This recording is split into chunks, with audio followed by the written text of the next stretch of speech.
الشيطان الرجيم بسم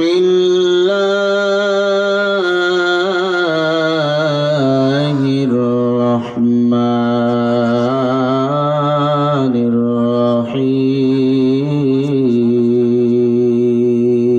الرحيم يا أيها الناس قد جاءكم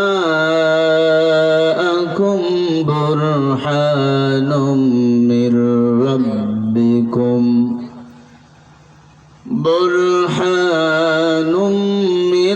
ربكم وأنزلنا إليكم نورا مبينا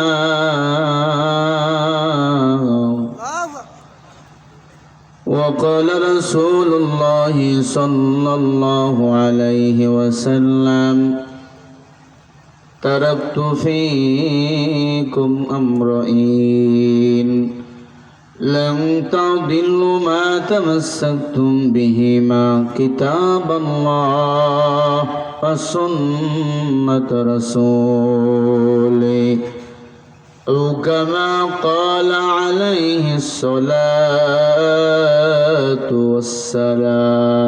والسلام صدق الله المولى العظيم وصدق رسوله النبي الكريم ونحن على ذلك من الشاهدين والشاكرين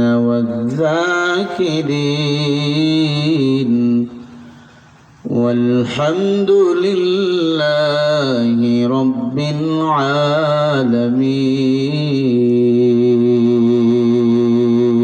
العالمين दिन के सूरज डूब रहे हैं हम लोगों के सामने मुस्तफा के सामने काफिरों के सामने ला इलाहा इल्लल्लाह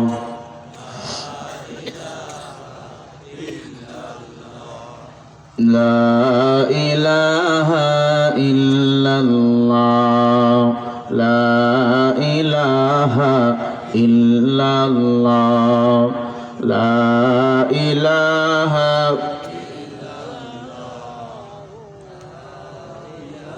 ভাই জিকির করলে কি গুনাহ হয় না সওয়াব হয়? আল্লাহকে ডাকেন মোহাব্বতে লা ইলাহা ইল্লাল্লাহ لا إله إلا الله لا إله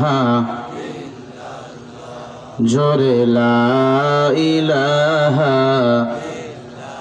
لا إله إلا الله لا إله إلا الله لا إله إلا الله لا إله لا إله إلا الله محمد رسول الله صلى الله عليه وسلم سبحانك لا علم لنا إلا ما علمتنا إنك أنت العليم الحكيم طلع البدر علينا من ثنيات الوداع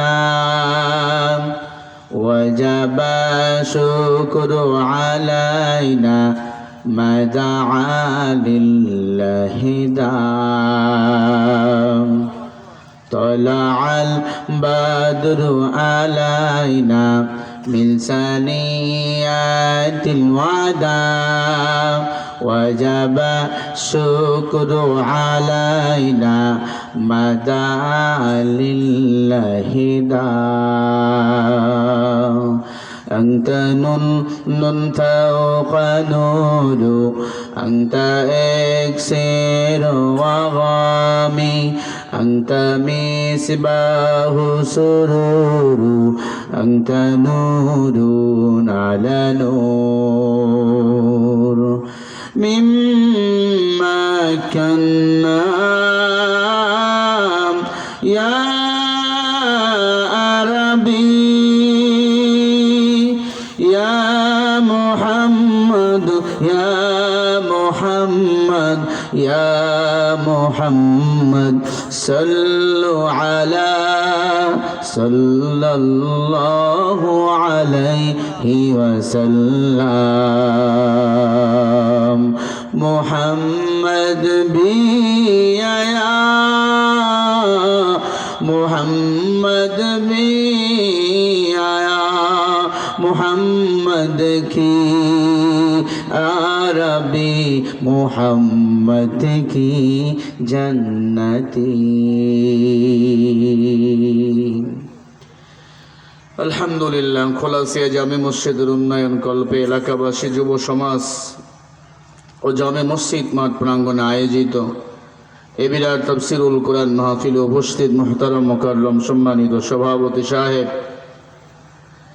মাওলানা মোহাম্মদ নজরুল ইসলাম খতিব জুরি পাতারিয়া বাড়ি জামে মসজিদ বারাকাল্লাহু তাআলা ফি হায়াতি আল্লাহ তাআলা খতিব সাহেব হুজুরকে ইস দিন ও ইসলামের খাদেম হিসাবে কবুল করে নেন সকলে বলি আল্লাহুম্মা আমিন অবশ্যই আজকের মাহফিলের সম্মানিত সহসভাপতি মোহাম্মদ শাহজাহান আলী কেশিয়ার অত্র মসজিদ আল্লাহ কেশিয়ার সাহেবকেও কবুল করেন আল্লাহর ঘরের বেশি বেশি খেদমত করার তৌফিক দান করেন জোরে বলি আল্লাহুম্মা আমিন আজকের মাহফিলের সম্মানিত প্রধান অতিথি জনাব মোহাম্মদ শফিকুল ইসলাম শান্ত সত্তাধিকারী শান্ত ইয়ার ইন্টারন্যাশনাল লিমিটেড গুজিয়া বারাকাল্লাহু তাআলা ফি হায়াতি আমার ভাইকে আল্লাহ তাআলা উমরের মতো নেতা হিসাবে কবুল করেন আগামী দিনে এই ইউনিয়নের চেয়ারম্যান হিসাবে কবুল করেন জোরে বলে আল্লাহুম্মা আমিন একটু জোরে বলেন না আমিন আমার আগে আলোচনা করেছেন হযরত মাওলানা আব্দুল ওয়াহাব জাফরি সাহেব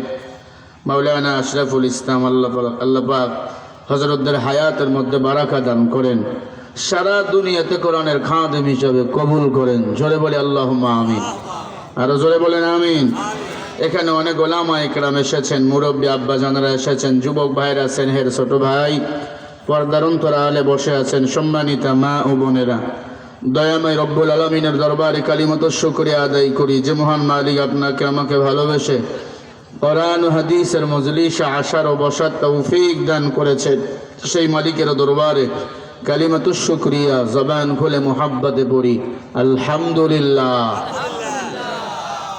আলহামদুলিল্লাহ এত আসতে বললেন মনে হচ্ছে কি বল পড়তেছেন নাজিল হইতেছে যারা দিল থেকে বলে আলহামদুলিল্লাহ আল্লাহ তাদের জন্য 8টা জান্নাতের দরজা খুলে দেয় পড়েন না আলহামদুলিল্লাহ লক্ষ কোটি দরুদ ও সালাম আপনার আমার নবী বিশ্ব নবী শেষ নবী আল্লাহর সৃষ্টির শ্রেষ্ঠ মহামানব মুহাম্মাদুর রাসূলুল্লাহ পড়েন সবাই সাল্লাল্লাহু আলাইহি ওয়াসাল্লাম সম্মানিত ভাইরা আপনারা কেমন আছেন আলহামদুলিল্লাহ বলেন না আমাদের ভালো রেখেছেন কে আরো জোরে বলেন কে এই মাহফিলে আসতে পেরে বসতে পেরে আপনারা খুশি না বেজার সবাই খুশি তো ইনশাআল্লাহ হাত তুলে দেখান কারা কারা খুশি হয়েছেন দুই হাত তোলেন আমরা সবাই এক আল্লাহর গোলাম হাত তোলেন সোজা করেন আরো সোজা করেন হাতগুলো লড়াইয়া দেন জোরে বলেন আল্লাহু আকবার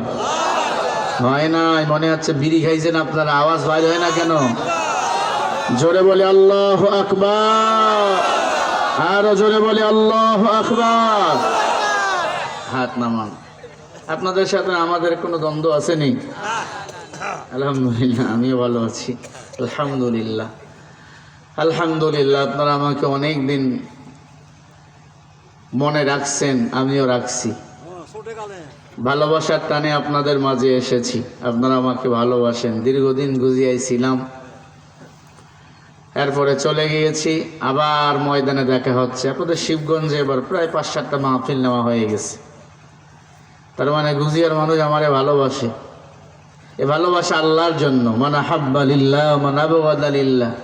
কাউরে ভালোবাসবো আল্লাহর জন্য, কারোর সাথে দুশ্মনী করবো আল্লাহর জন্য, ঠিক কিনা? আমাদের ভালোবাসা কার জন্য? এখানে শুনতে আসছি কি বলেন? কোরআন। হাযা কালামু রাব্বি। কোরআনের কথাগুলোই কার কথা? আরো জোরে বলেন। আল্লাহর কথা, নির্ভেজাল কথা। আল্লাহ বলেন, আমি আল্লাহর কোরআন যারা শোনে, আমি আল্লাহ তাদের ঈমান বৃদ্ধি করে দেই। কোরআন শুনলে ঈমান বাড়ে না কমে? ঈমান ইয়াজিদু ওয়া ইয়ানফুসু বিল্লাহ। কিছু জায়গা আছে গেলে ঈমান বাড়ে, কিছু জায়গা আছে গেলে ঈমান কমে। যেমন ওয়াজের প্যান্ডেলে গেলে ঈমান বাড়ে না কমে? গানের প্যান্ডেলে গেলে ঈমান বাড়ে না কমে? আমার যুবকেরা ওয়াজের আয়োজন করেছে। আসলে ওয়াজ কোনো বক্তার না, ওয়াজ হলো আমার আল্লাহর। ওয়াজ কার? ওয়াজ মানে উপদেশ। উপদেশ আল্লাহ তাআলা নিজেই করেছেন। গভীরাত আমি ভূমিকা নেব না, সরাসরি আলোচনায় চলে যাব, বলে ইনশাআল্লাহ। আল্লাহ রাব্বুল আলামিন বলেন, ইন্নাল্লাহা ইয়া'মুরু বিল আদলি ওয়াল ইহসান ওয়া ইতা'i যিল কুরবা ওয়া ইয়ানহা আনিল ফাহশাই ওয়াল মুনকার ওয়াল বাগি ইয়া'ইযুকুম লা'আল্লাকুম তাযাক্কারুন।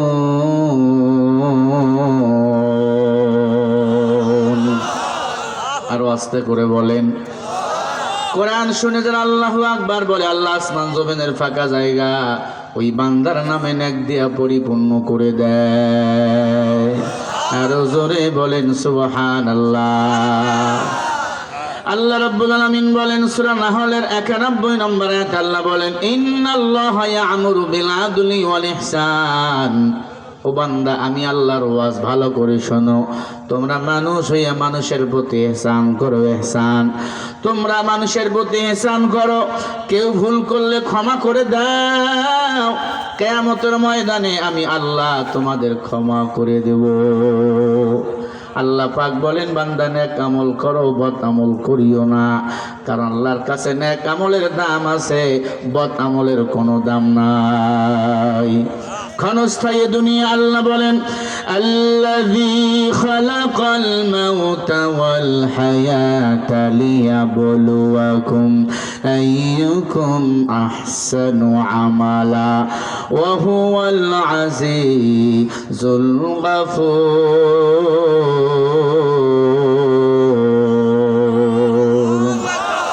একটু জোরে বলেন। সূরা মুলক 2 নম্বর আয়াত আল্লাহ তাআলা বলেন, ও মানুষ, মানুষকে আমি আল্লাহ দুনিয়াতে সৃষ্টি করেছি মৃত এবং জীবিত। কেন?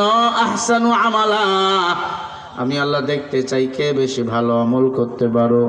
কারণ দুনিয়াতে আসার একটা সিরিয়াল আছে রে ভাই, যাওয়ার কোনো সিরিয়াল নাই।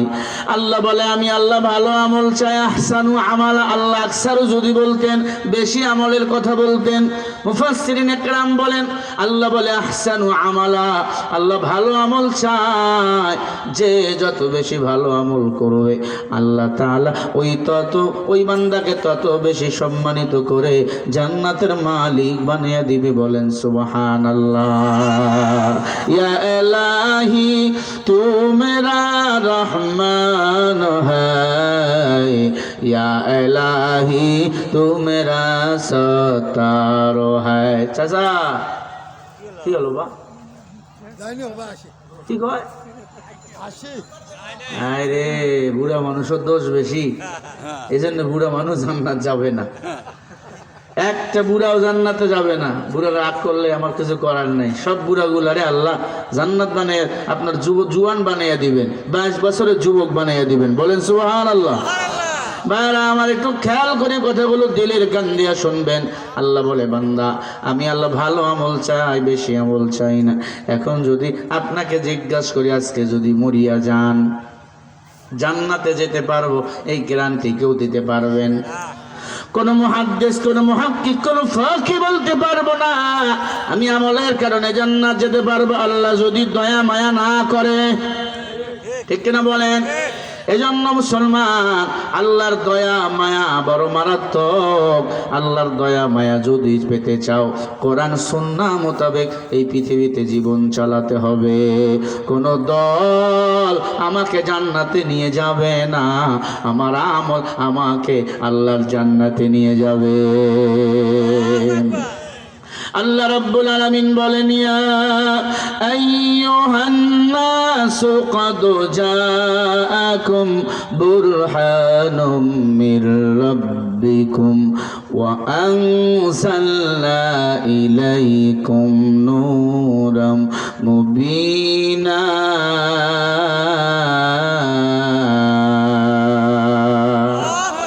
আরো জোরে বলেন।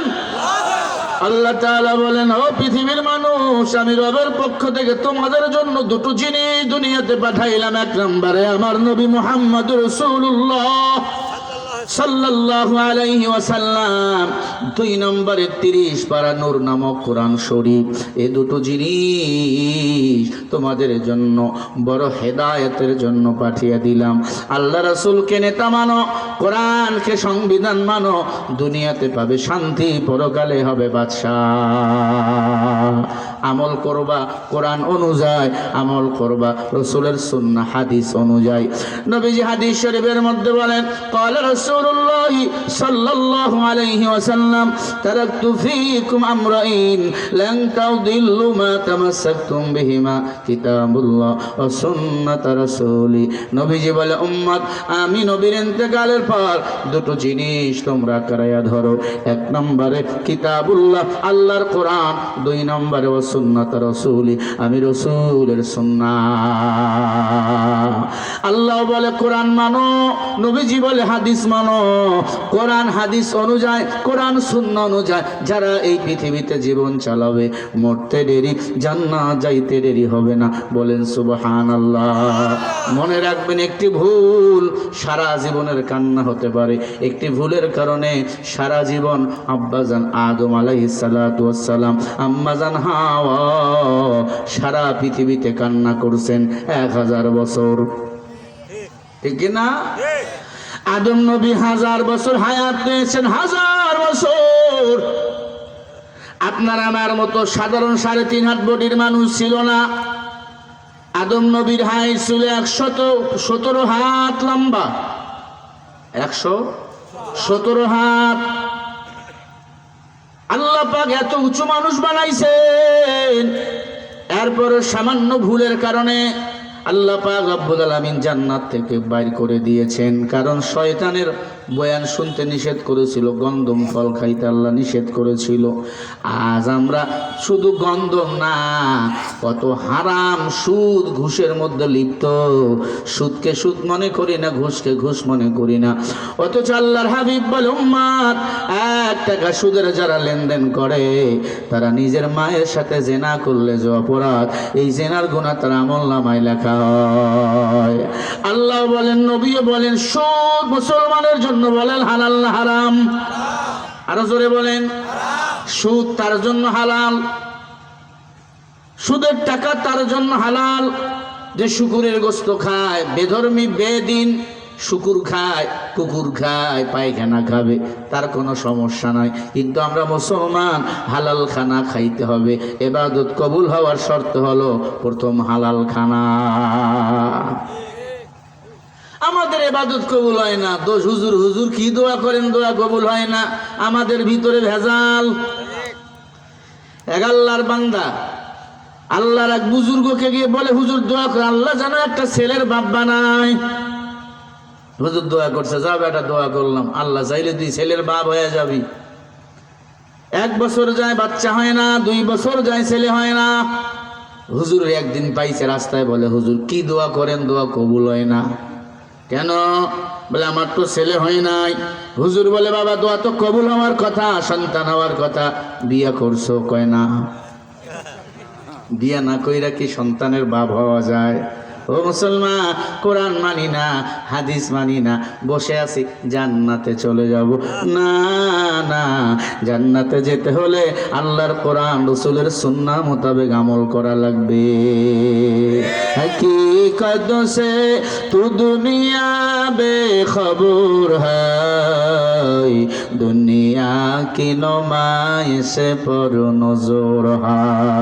ও গুজিয়া এলাকার মুসলমান, ভালো করে শোনেন, আল্লাহ রাসূলের সাথে বেয়াদবি করা যাবে না।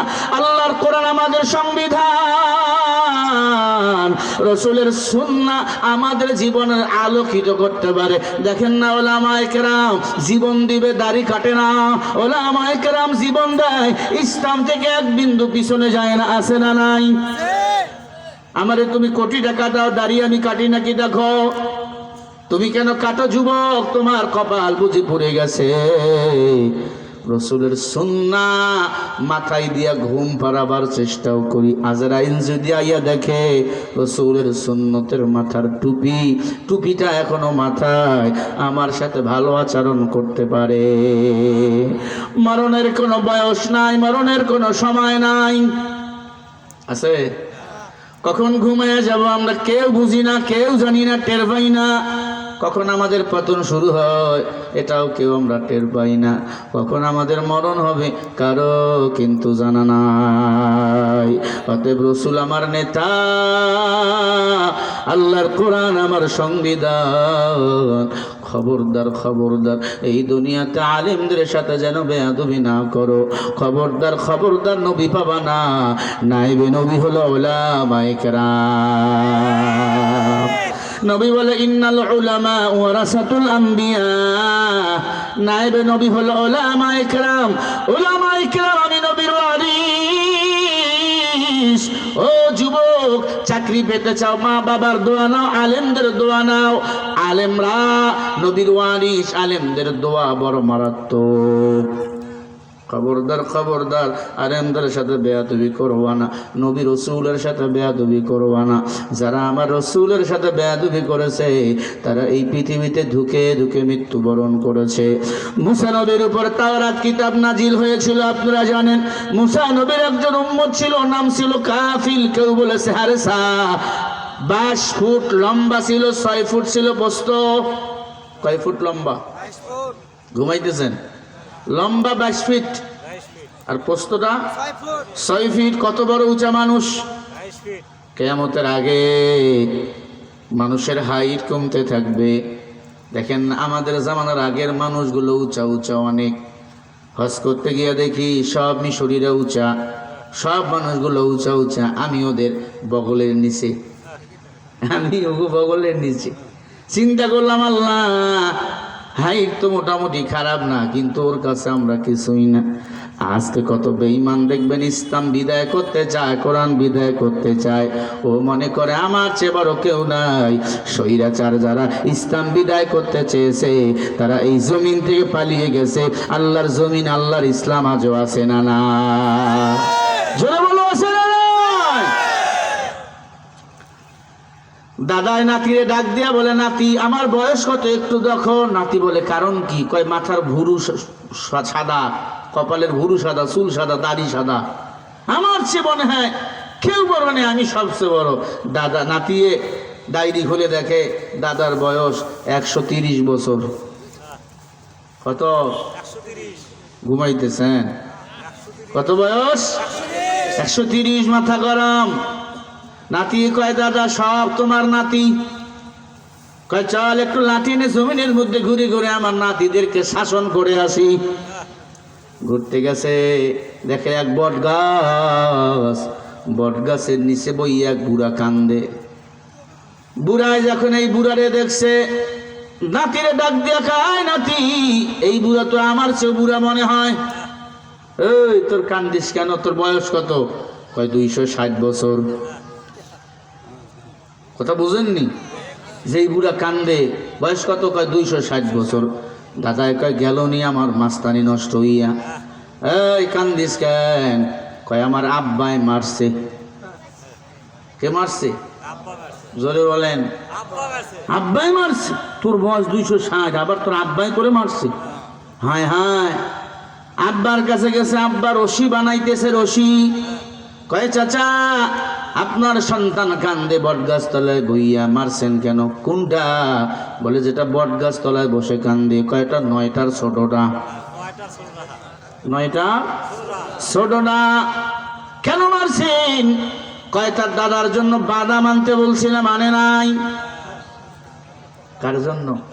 দাদুর জন্য বাদাম আনতে বলছিলাম, আনে নাই, বেয়াদব, এই জন্য মারছি। দাদাই কয় নাতি চল, আর দেরি করলে আমাদের অবস্থাও ভালো হবে না। আজকে যারা মাস্তানি করো, কোরআনের বিরুদ্ধে, ইসলামের বিরুদ্ধে, আলেমদের বিরুদ্ধে আঙ্গুল তোলো, মনে করো বড়র বড় আছে, ময়দান ফাঁকা না। আজ না হোক কাল এই জমিনে আল্লাহর আইন বাস্তবায়ন হবেই হবে। ঠিক কিনা বলো? লড়াইয়ের ওই ময়দানেতে যেতে তোমাকে হবে, প্রয়োজনে সব রক্তটুকু জমিনেই ঢেলে দেবে। তবুও তোমায় লড়তেই হবে, মানিবে না পরাজয়।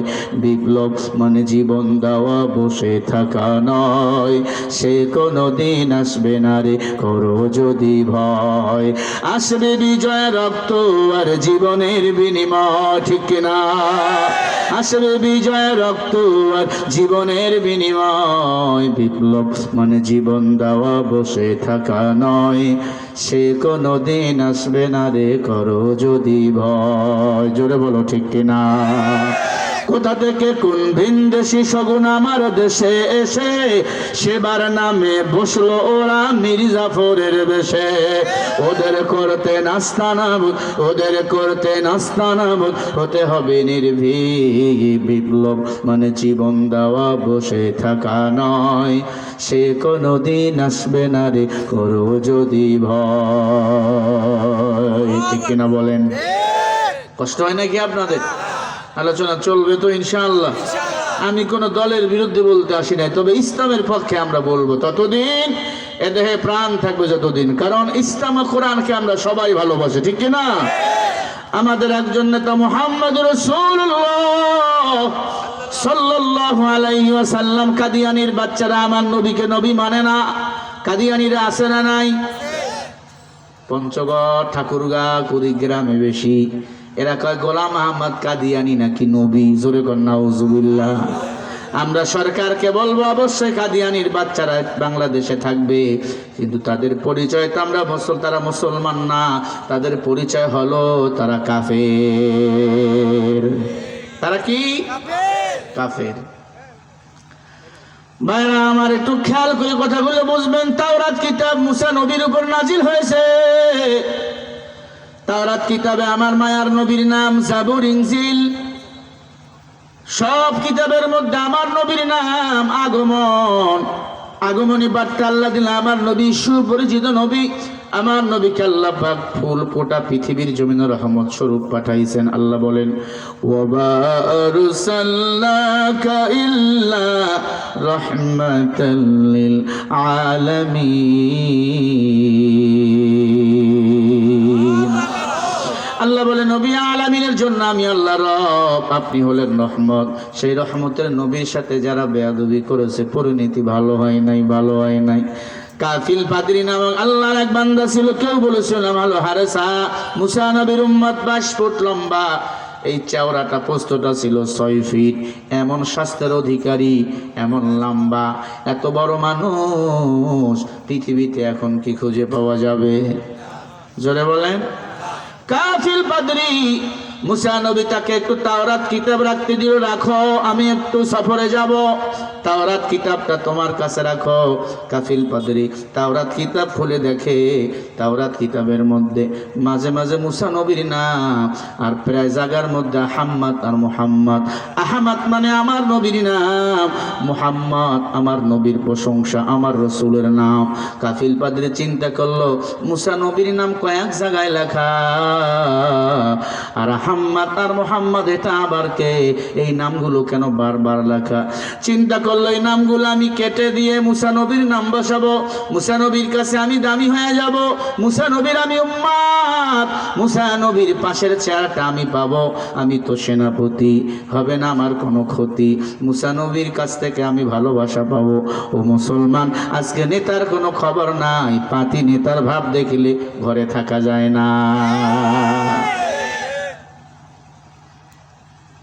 এর আল্লাহর বান্দা, পাতি নেতা ছিল কাফিল পাদরি মুসা নবীর উম্মত। আল্লাহ পাকের কিতাবে কলম লাগাইছে আহমদ আর মুহাম্মদ আমার নবীর নাম, তাওরাত কিতাবে ঢুকাইয়া দিয়েছেন কে? একটু জবাব দেন তো, এবার একটু জবাব দেন। কোরআন শরীফে মুসা নবীর নাম আছে না নাই? জোরে বলেন। ইব্রাহিম নবীর নাম আছে না নাই? ঈসা নবীর নাম আছে না নাই? আদম নবীর নাম আছে না নাই? আমার নবীর নাম আছে না নাই? কোরআন শরীফে আল্লাহ রাব্বুল আলামিন আমার নবীর নাম 400 বার দিয়েছেন, বলেন সুবহানাল্লাহ। কখনো বলেছে ইয়া মুহাম্মদ, কখনো ডাক দিয়েছেন ইয়াসিন, ইয়া আইয়ুহাল মুজাম্মিল, আল্লাহু আকবার। আমার নবীকে আল্লাহ কখনো নাম ধরে ডাকে নাই, মুহাম্মদ বলে ডাকে নাই। ইয়া মুহাম্মদ, ইয়াসিন, ইয়া আইয়ুহাল মুজাম্মিল। আমার নবীকে আল্লাহ পাক আদর করে ডাকছেন, কারণ আমার মায়ার নবীর জন্য আমার আল্লাহ নিজেই হলেন পাগল। ইমামুল আউয়ালিনাল আখিরিন, বাহরে সাদকা রাহমাতাল লিল আলামিন।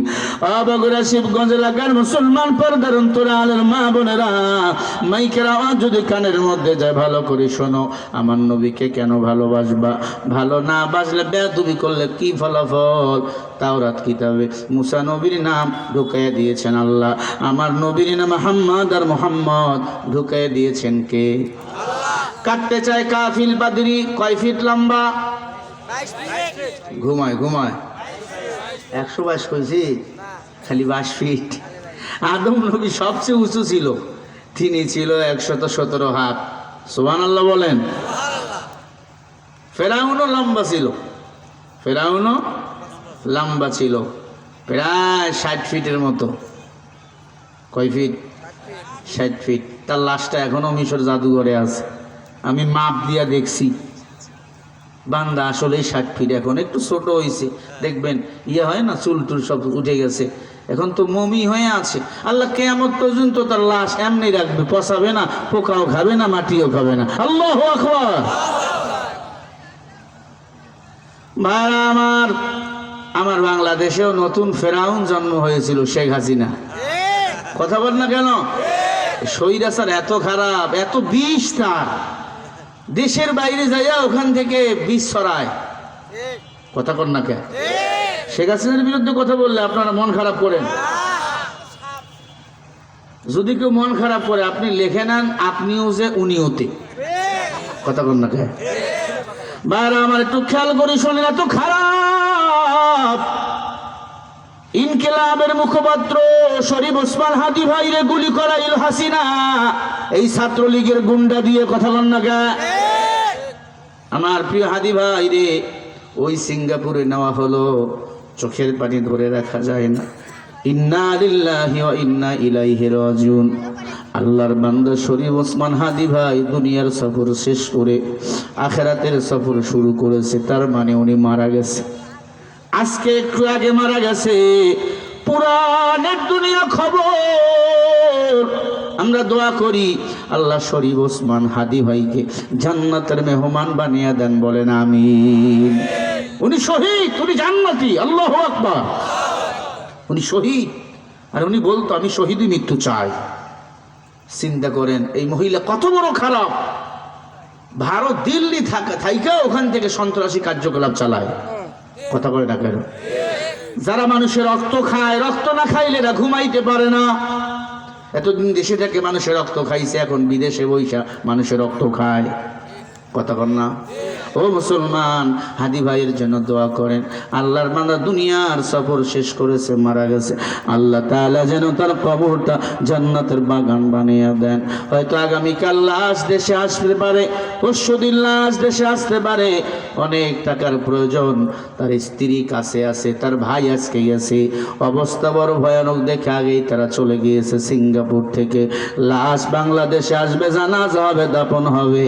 আমরা দোয়া করব আল্লাহ যেন শরীফ ওসমান হাদি ভাইকে জান্নাতের মেহমান বানিয়ে দাও। আমরা বলবো যারা শরীফ ওসমান হাদিকে মারছে এদের প্রত্যেককে ফাঁসি রশির মধ্যে ঝুলাতে হবে। কথা কয় না? এদের আমরা ফাঁসি চাই, চান না? ফাঁসি শুধু দিলে হবে না, এমন ভাবে ফাঁসি দিবেন আর যেন কেউ কোনো মানুষ মানুষকে না মারে। মানুষ মানুষকে কেমনে মারে এটা আমার বুঝে আসে না। এটা কি রাজনীতি কথা? হ্যাঁ, আমার ভাইরে মারছে, ওই আসামির মৃত্যুদণ্ড আমি যদি বলতে না পারি আমার বয়ান করে লাভ কি? আজ হাদিয়ে মারছে, কাল হাসনাতকে মারবে, পরশুদিন সার্জিসকে মারবে, তারপরে তারেক রহমানকেও মারতে পারে। ঠিক না বে ঠিক? আমরা এই আসামিদের মৃত্যুদণ্ড চাই। যারা ভারতে পালিয়ে গেছে সরকারকে বলবো খালি আঙ্গুল চুষিয়েন না আর বেতন খাইয়েন না, ওদের ভারত থেকে নিয়ে আসেন। কথা বল না কেন? ভারত থেকে নিয়ে আসেন, নিয়ে আসে ওপেনলি বাইতুল মুকাররমের সামনে ফাঁসি দেন। আর কোন হাদির মতো কোন মায়ের সন্তান আর জীবন দেবে না। ঠিক না বে ঠিক? শেষ কথা, পরিশেষে দোয়া করি আল্লাহ হাদির পরিবারকে হেফাজত করো। সে জান্নাতি, সে শাহাদাতের মৃত্যুবরণ করেছেন, সে গতকালকে চোখ খুলে তাকাইছেন, আর চোখ খুলে তাকাই একটা কথা বলছেন, আমাকে যারা গুলি করেছে, আমাকে যারা হত্যা করার পরিকল্পনা করেছে, আমি মরে যাব যে অবস্থা আমার, এদের বিচার যেন বাংলাদেশে হয়। একটি দাবি করেছে ডক্টর, আজকে এসে বলল এদের বিচার যেন হয়।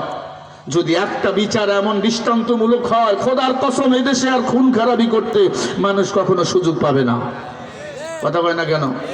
আমি যদি আইন উপদেষ্টা হতাম, যদি আমার হাতে যদি স্বরাষ্ট্র ক্ষমতা থাকতো, এই বেঈমানগুলোকে ধরে ঢাকা বড় মাঠ, মিরপুর বড় মাঠে এদেরকে মৃত্যুদণ্ড আমি দিতাম।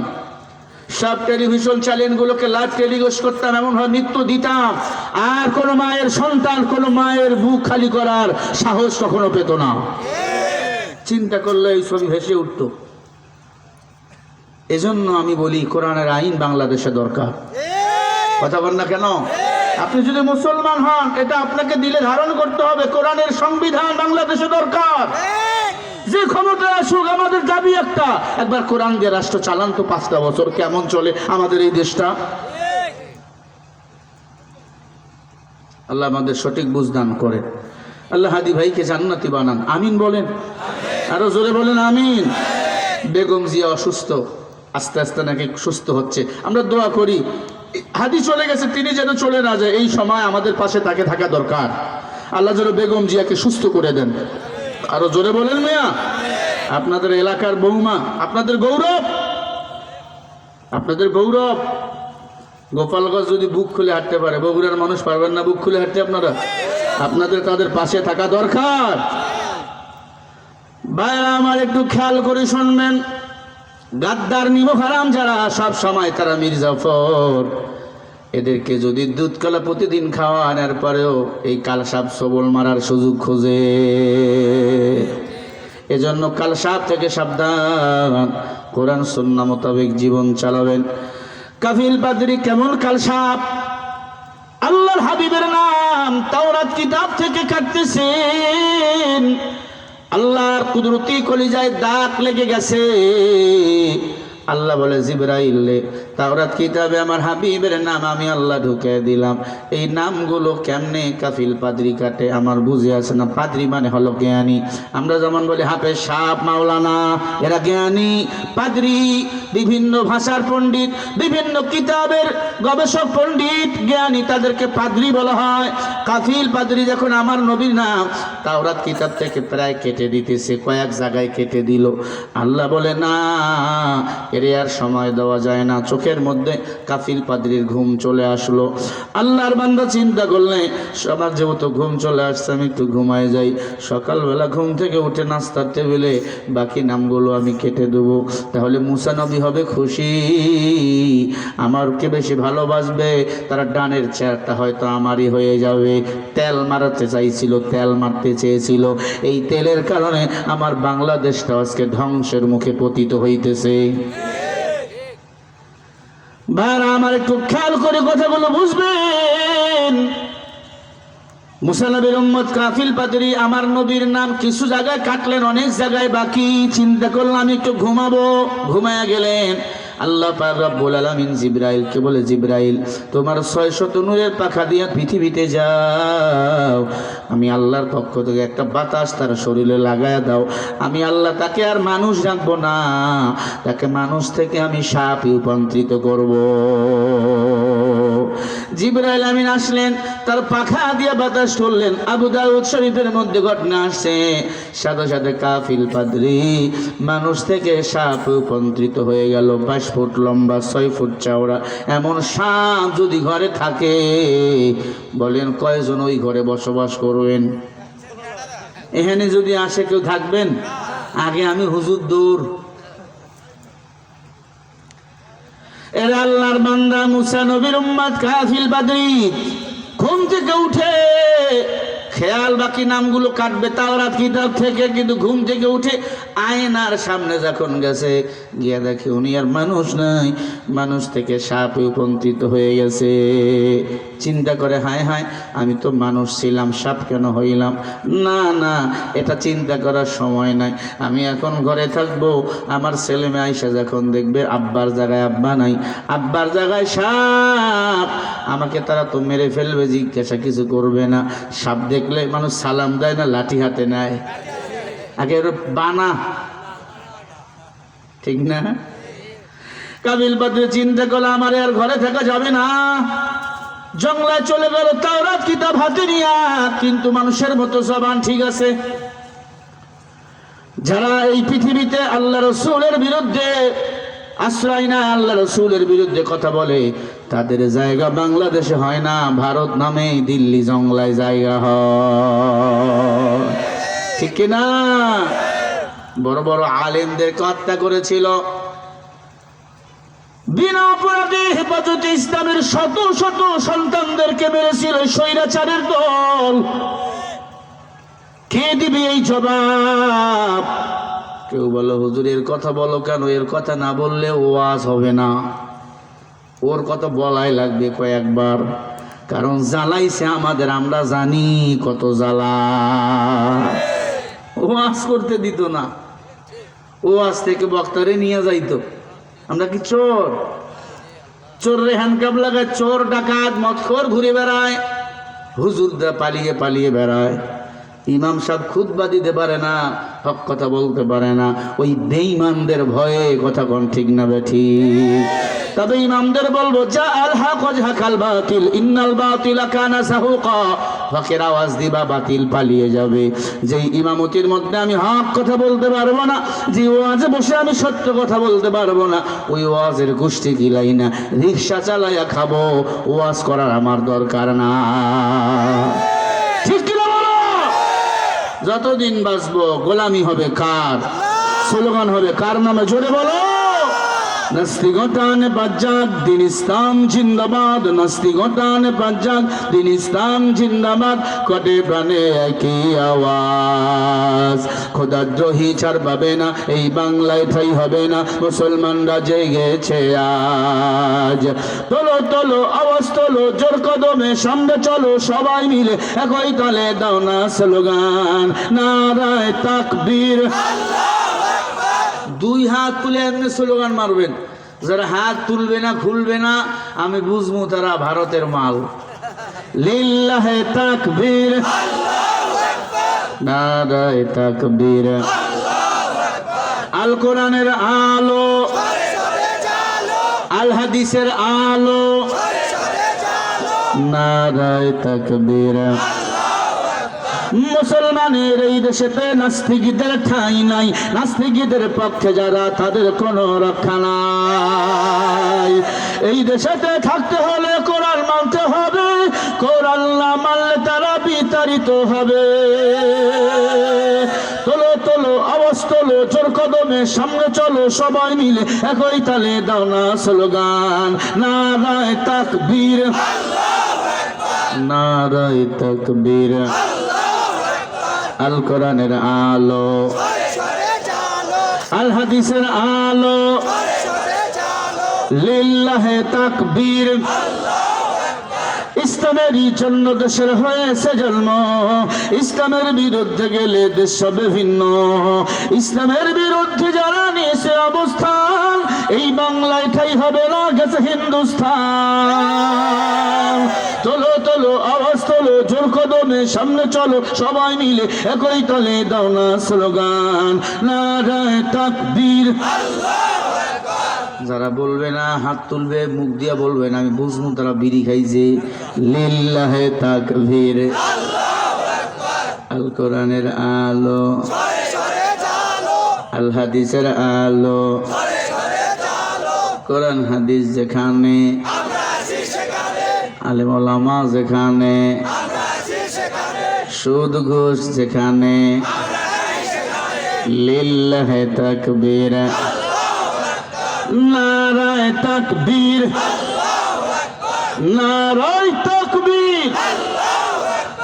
আজকের মাহফিল চলবে চলবে, আজকের মাহফিল চলবে চলবে, কতক্ষণ চলবে আজকের মাহফিল, কতক্ষণ চলবে? দেখি তো কারা কারা সারা রাত লিল্লাহে তাকবীর। সারা রাত চলবে না, এতটুকু নিয়াত করব, দোয়া না করে বাড়ি যাব না। এটা কি গো? আতর, ম্যাগনেট আতর। প্রায় দেখি আমাকে আতর উপহার দেয়। সেদিন ওই কিছুকের দিকে আইছিলাম, ওখানে আতর। এভাবে প্রতিদিন আতর পাইলে আমি আতর দোকান দেব। মাশাআল্লাহ, ভালো ছেলে, দাওরা পড়তেছে। আপনার এলাকায় বাড়ি না, চেনেন তো? সবাই আতর কিনবেন, কম টাকায় দিবা পাইকারি রেটে, আর খানা আমাদের বাসায় খাবো। আল্লাহ কবুল করেন, আমিন বলেন। আরো জোরে বলো আমিন। ওই যে একটা ভাই উঠছে, সারা রাত বেলে ওয়াজ চলবে, ওগুলো বলে আর কি। আর কিছুক্ষণ বাড়াবো না? শেষ, খতম হয়ে যাएंगी नहीं, পার যাएंगे इंशाअल्लाह। জোরে বলেন না ইনশাআল্লাহ, আরো জোরে বলেন। বাইরে আমার কাফিল বদরি 22 ফুট লম্বা, 6 ফুট চওড়া, পোস্তটা 6 ফিট। এখন মানুষ না সাপ? জোরে ঘুমায় দেখছেন? মানুষ না সাপ? অপরাধ কি? রসুলের সাথে বেয়াদবি। আমার রসুলের নাম তাওরাত কিতাবে লিখেছেন কে? শুধু তাওরাত নয়, জাবর, ইনজিল, কুরআন, 4খানা বড় বড় কিতাব, বাকিগুলো সহিফা। সব কিতাবের মধ্যে আমার রসুলের নাম। আমার রসুল হলো শ্রেষ্ঠ নবী। আমার নবী জান্নাতে না যাওয়া পর্যন্ত অন্য কোন নবী জান্নাতে ঢুকতে পারবে না। সুবহানাল্লাহ বলেন। এবার প্রাণ খুলে আরেকবার সুবহানাল্লাহ বলবেন। একটু পরে আগে বলি আমার নবীর উম্মতেরা জান্নাতে না যাওয়া পর্যন্ত অন্য কোন নবীর উম্মত জান্নাতে যেতে পারবে না। আরো জোরে বলো না সুবহানাল্লাহ। মহিলারাও আছে না? বারা আমার মা বোনদের জন্য কিছু কথা বলা দরকার। এতদিন তারাই ছিল বাংলাদেশের অবৈধ সরকার। কথা বলে না গে আম্মাজান, কিছু কথা আমি আপনাদেরকে বলবো, একটু গভীর মনোযোগ লাগাইয়া শোনেন। চলেন, সাপ কোথায় গেল? সাপ জংলায়। জংলায় মানুষের মতো হুবাহু একটা সাপ আছে না নাই? এটা আপনার কি সাপ পান? আমার এলাকায় কয় গুই সাপ। ওর বগুড়া দিনাজপুর তো কাছাকাছি। হ্যাঁ, গুইসা মানুষের মতো জিহ্বাও আছে, দাঁতও আছে, হাতও আছে, পাও আছে। মানুষের শুধু লেজ নাই, ওর লেজ আছে। লেজবিহীন মানুষ বড় খারাপ। এ আল্লাহর বান্দা, কাফিল বাদরি চিন্তা করে আমি একটু জঙ্গলের মধ্যে আত্মগোপনে থাকবো, মানুষ দেখলে তো মারবে। গোপনে গোপনে মুসা নবীর দরবার তালাশ করে, মুসা নবীর দরবার খুঁজতে খুঁজতে খুঁজতে 1 মাস চলে গেছে। 1 মাসের পর মুসা নবী সিংহাসনে বসা। মুসা নবীর কাছে বিশাল বড় সাপ গিয়ে একবারে হাজির। ধারাস করে সাপ পড়ে গেছে। মুসা নবী সাপ দেখে লাফ মারছে, এত বড় সাপ, ও সেনাপতি হবে নাকি আমার বড় ক্ষতি, এত বড় সাপ, বাড়ি কর লাঠি। কাফিল পাদ্রী সাপ হয়ে গেলেও জবান চালু ছিল, মানুষের মতো কথা বলতে পারত। ডাক দিয়া কয়, মুসা, ও আল্লাহর পয়গম্বর, আমাকে আঘাত করবেন না লাঠি দিয়ে, আমাকে মারবেন না, আমি আসলে সাপ না, আমি আপনার আদরের উম্মত কাফিল পাদ্রী। আপনি আমাকে তাওরাত কিতাব দিয়েছিলেন, তাওরাত কিতাব হাতের মধ্যে নিয়ে একটু খুলে দেখলাম আহম্মদ আর মোহাম্মদ লেখা। ওই নামগুলো কেটে দেওয়ার কারণে ওই জায়গায় আপনার নাম বসিয়ে দিয়েছি। ওই রাতে আল্লাহ তাআলা আমাকে মানুষ থেকে সাপ বানিয়ে দিয়েছে। কে এই মোহাম্মদ? আমি তো চিনি না, চিনি না। মুসা নবী বলে, কিতাবটা আমার হাতে দাও। মুসা নবী কিতাব খুলে চোখে পানি ছেড়ে কান্দে, কয় তুমি জানো না মোহাম্মদ হলো আখিরি জামানার পয়গম্বর, ইনি আল্লাহর পয়গম্বর শুধু না, সব নবীদের নবী। সুবহানাল্লাহ। নবী যখন মেরাজে গিয়েছিল, 4র্থ আসমানে একটা ফেরেশতার ইবাদত করার ঘর আছে, বাইতুল মামুর। ওখানে ফেরেশতারা ইবাদত করে, সব নবীরা ইবাদত করে। সুবহানাল্লাহ বলেন। ওই জায়গায় আমার নবী উপস্থিত, জিবরিল আমিনও উপস্থিত, সব নবী বসা, আদম নবী, মুসা নবী, ঈসা নবী, নূহ নবী, যত নবী, আমার নবীও সেখানে বসা। জিবরাইল হাতটা ধরে বলে, ইয়া রাসূলুল্লাহ, আপনি আগান, আপনি নামাজ পড়াবেন। সুবহানাল্লাহ বলতে পারলেন না? আমার নবী বলে, আদম নবী না আছে আমাদের আদি পিতা, আমাকে জাতি পিতা ইব্রাহিম না আছে? বলে, সব নবীর চেয়ে আল্লাহ তাআলা আপনাকে মর্যাদা বেশি দেয়, আপনাকে আল্লাহ বেশি ভালোবাসে। সুবহানাল্লাহ। আপনি ইমামতি করেন, আপনি মুনাজাত করবেন, আপনি বক্তব্য দিবেন। আমার নবী নামাজ পড়াইলেন, মুনাজাতের আগে কিছু কথা বললেন, সব নবী তাক লাগাইয়া দেখলেন। ইসুফ নবী সুন্দর, সব নবী সুন্দর, সব নবীর চেয়ে আমার নবী আরো কোটি গুণ বেশি সুন্দর। সব তাকিয়ে রইলেন, মুহাম্মদের এত মাধুর্যতা। হাসরের ময়দানে একটা মাহফিল হবে, ওই মাহফিলে প্রধান বক্তা থাকবে মুহাম্মদ রাসূলুল্লাহ, বিশেষ বক্তা থাকবে অন্য নবীরা, সভাপতি থাকবেন নিজের স্বয়ং আমার আল্লাহ।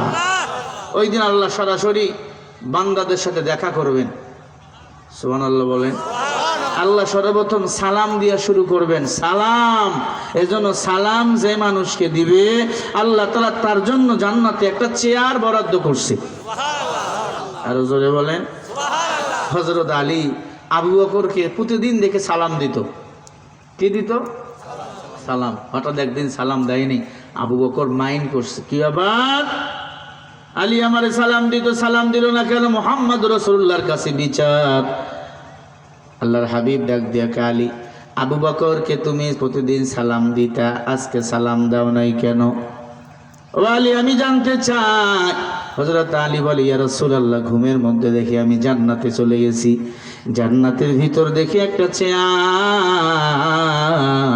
ওই চেয়ারের মধ্যে লেখা আসসালামু আলাইকুম ওয়া রাহমাতুল্লাহ। আগে যে সালাম দিবে সেই চেয়ারের মালিক হয়ে যাবে। সুবহানাল্লাহ। এখন ইমাম সাহেব সভাপতির সালাম না দিলে কয়, বেতন 3 দিন পরে দিও।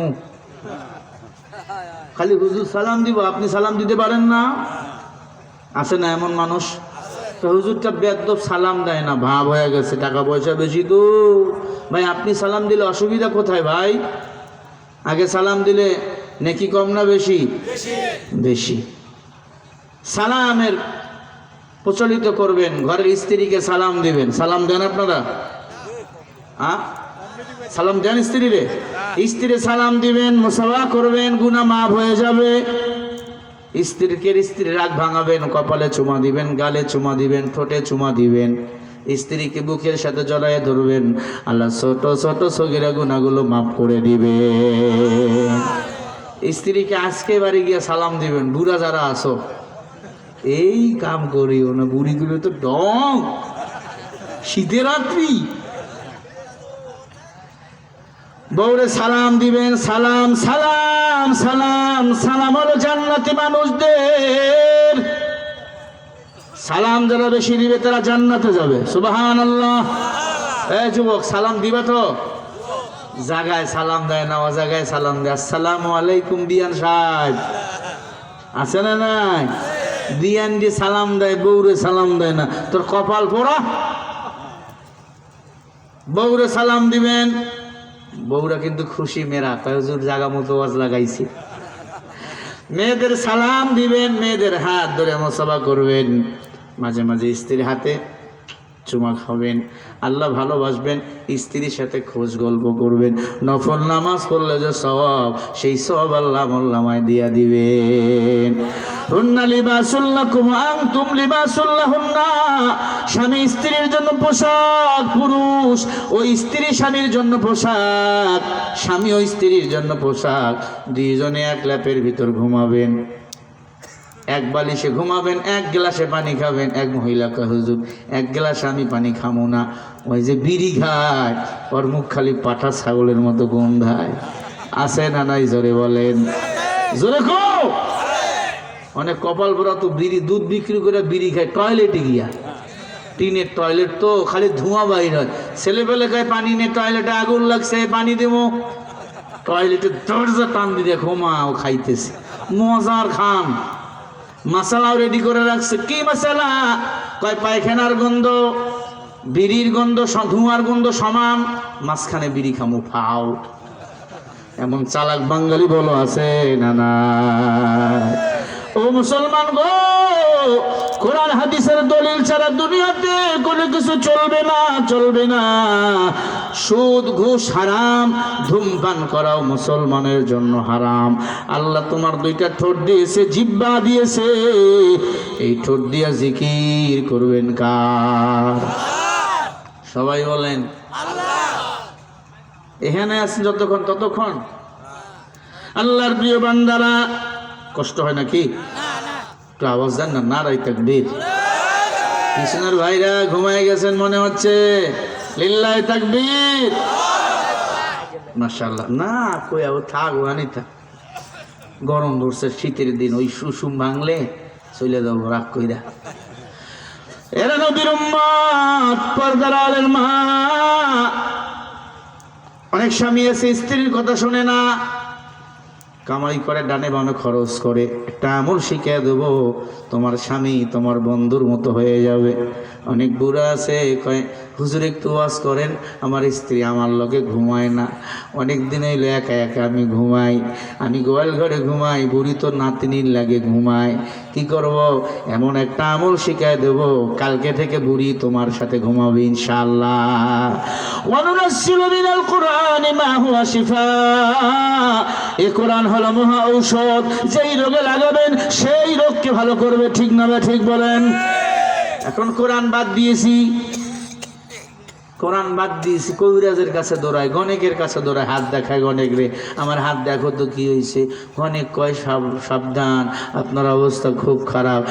এই গণেকরা যারা হাত দেখায় তারা শিরিক করে, কুফরি করে, তাদের ইবাদত শবে বরাতের দিনেও কবুল হয় না। কুফরি কালাম করে, মানুষকে জাদু মারে, টোনা করে। আছে না নাই? মুসিবত। মাজারে যায়, মাজারে দৌড়ায়, আছে? মাজারে টাকা দেয়, মাজারে গিয়া দোয়া করে। দোয়া বলো, মদিনার নবীর মাজার আর এই বাংলাদেশের মাজার সমান? বাদ দেন এবার। আমার রসুলের কবর, রসুলের মাজার, পৃথিবীর সব কবর সমান না? নবীজির মাজার দামি। নবীজির মাজারের সামনে দোয়া করতে দেয়। এই হজ করছেন কারা? করছেন না? দোয়া করতে হয় ভাই, সত্যি বলেন, মিথ্যা বলবেন না। শুধু সালাম দাও চলে যাও, আমি তো গিয়েছি, সালাম দাও চলে যাও, কোনো দোয়া নাই। কবর জিয়ারত করতে পারেন, সালাম দিবেন, কিন্তু মদিনায় সেটা পারবেন না। আমার রাসূলের কবরে কোনো টাকা দেওয়ার নিয়ম নাই, মোমবাতি জ্বালার নিয়ম নাই, আগরবাতি জ্বালার নিয়ম নাই, মশারি টানার নিয়ম নাই। ও পিসাবের দল, তোমার মাজারে কেন তুমি মশারি টানাও? তোমার পিসাবরে মশা কামড়ায়। কপাল মন্দ, দুষ্ট আপনাদের, আমার ওদের নাই। দেখেন না মাজারে লাল রঙের কাপড় দিছে, লাল মানে ভালো না খারাপ? Red signal. ওরা বলবে আল্লাহ আমাদের কোনো দোষ নেই, আমরা তো লাল কাপড় দিয়ে রেড সিগন্যাল দিয়ে দিছি। কথা বল না কে? লাল বাতি যখন দেখবেন অ্যাম্বুলেন্সের ভিতর কুকু করে জ্বলে, অবস্থা খারাপ, সবাই সাইড দেয়। যেই বাড়িতে লাল পতাকা রেড সিগন্যাল, যেই জমিনের মধ্যে লাল পতাকা এটা সরকারি খাতায় রেড সিগন্যাল। ঠিক না বে ঠিক? লাল লাল লাল, দুনিয়াবি লাল। পুরুষের জন্য লাল পোশাক না। এই যে আমি রুমালটা পরি একেবারেই লাল না, মাঝে মাঝে সাদা আছে, এজন্য পরা জায়েজ। শুধু লাল পোশাক পুরুষের জন্য হারাম। মাজারে লাল পতাকা, লাল কাপড়, লাল চাদর, লাল শালু, মাজারে যাবেন না। মাজারে যাবেন শুধু সালাম দিবেন, টাকা দিবেন না। কারণ টাকা দরকার মসজিদ, মাদ্রাসা, এতিমখানায় দিবেন, হেফজখানায় দিবেন, কিতাবখানা দিবেন। এই যে মসজিদের মাহফিল, মসজিদে দিবেন, মসজিদ উন্নয়ন হবে। আল্লাহ তাআলা বলে মসজিদে একটা ইটা যদি কেউ দান করে, আমি আল্লাহ তার জন্য জান্নাতে একটা ঘর বানাইয়া দেই। আর মাজারে টাকা দেয়, ওই টাকাগুলো কুমুটিরে নিয়ে গাঞ্জা খায় আর গান গায়। আমার বাবা এমন ধনী, মতে বাবা লয় না পানি। আছে না নাই? বহু ভণ্ডফির মুতে পানি লয় না। বাপ রে বাপ, মোস জিবরিল আমিনের টোস টস লাইট মাইরা ওর ঠোঁট খুঁজে পাওয়া যায় না। কথা বল না কে? মোস রাসূল বলেছেন মোসকে তারাও, দাড়ি বাড়াও। ভণ্ডরা দেখবেন মোস রাখে, দাড়ি রাখে না। কেন? কেউ দাড়ি রাখতে পারো না, কোনো কারণে দোয়া করি আল্লাহ হেদায়েত দাও। কেউ যদি বলে দাড়ি রাখবো না, কি হবে? তুই বেঈমান। গাদ্দারি করলে তুই বেঈমান।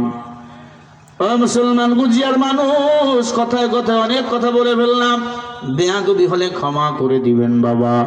আল্লাহর হাবিব পয়গম্বর মুসা ডাক দিয়ে কয় কাফিরলে কিতাবখানা দাও। কিতাব খুলে দেখে ওই কিতাবের মধ্যে আহাম্মদ আর মুহাম্মদ কিছু নাম রয়েছে, বাকি নামগুলো কেটে দিয়েছে। মুসা নবী কান্না শুরু করেছে, এই কপাল পোড়া, এই নামগুলো কেন কাটছো? বলে আমি আপনার ভালোবাসা পাওয়ার জন্য। কয় বেটা বেয়াদব, এটা তো আখিরি জামানার নবীর নাম,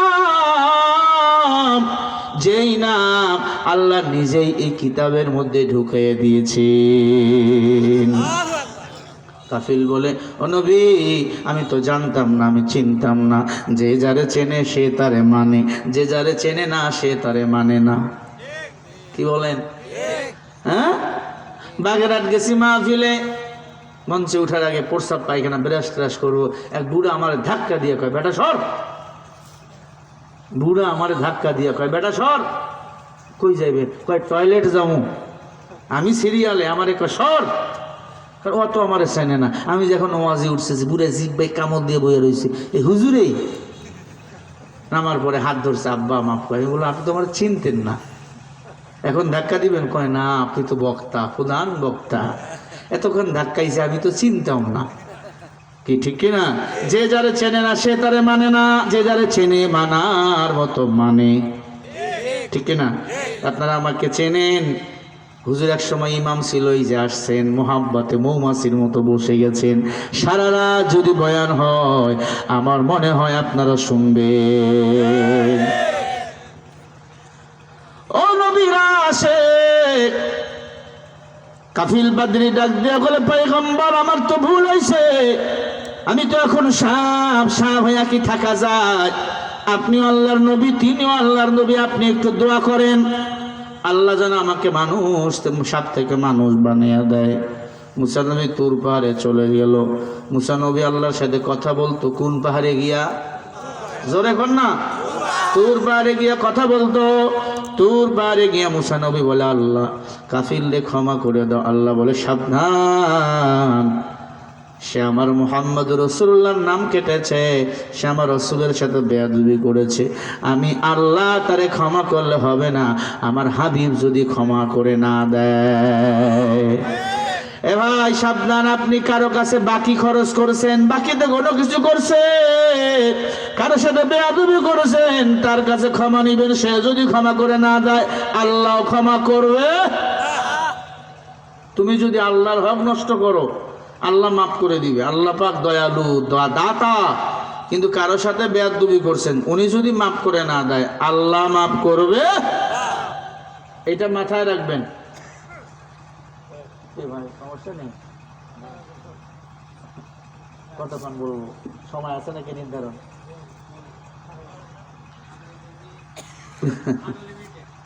না না, আপনারা আমার প্রিয় মানুষ, 12টা পর্যন্ত বললে সমস্যা হবে? আরানা বেশি? আচ্ছা আরানা বেশি, 12টা বাজে আর 30 মিনিট বলি নাকি? জোরে বলেন না ইনশাআল্লাহ? না আরে ভাই কোন মুড়ি ভাই, আমি তো আজে ঢুকছি, একটা বিষয় শেষের দিকে যাই।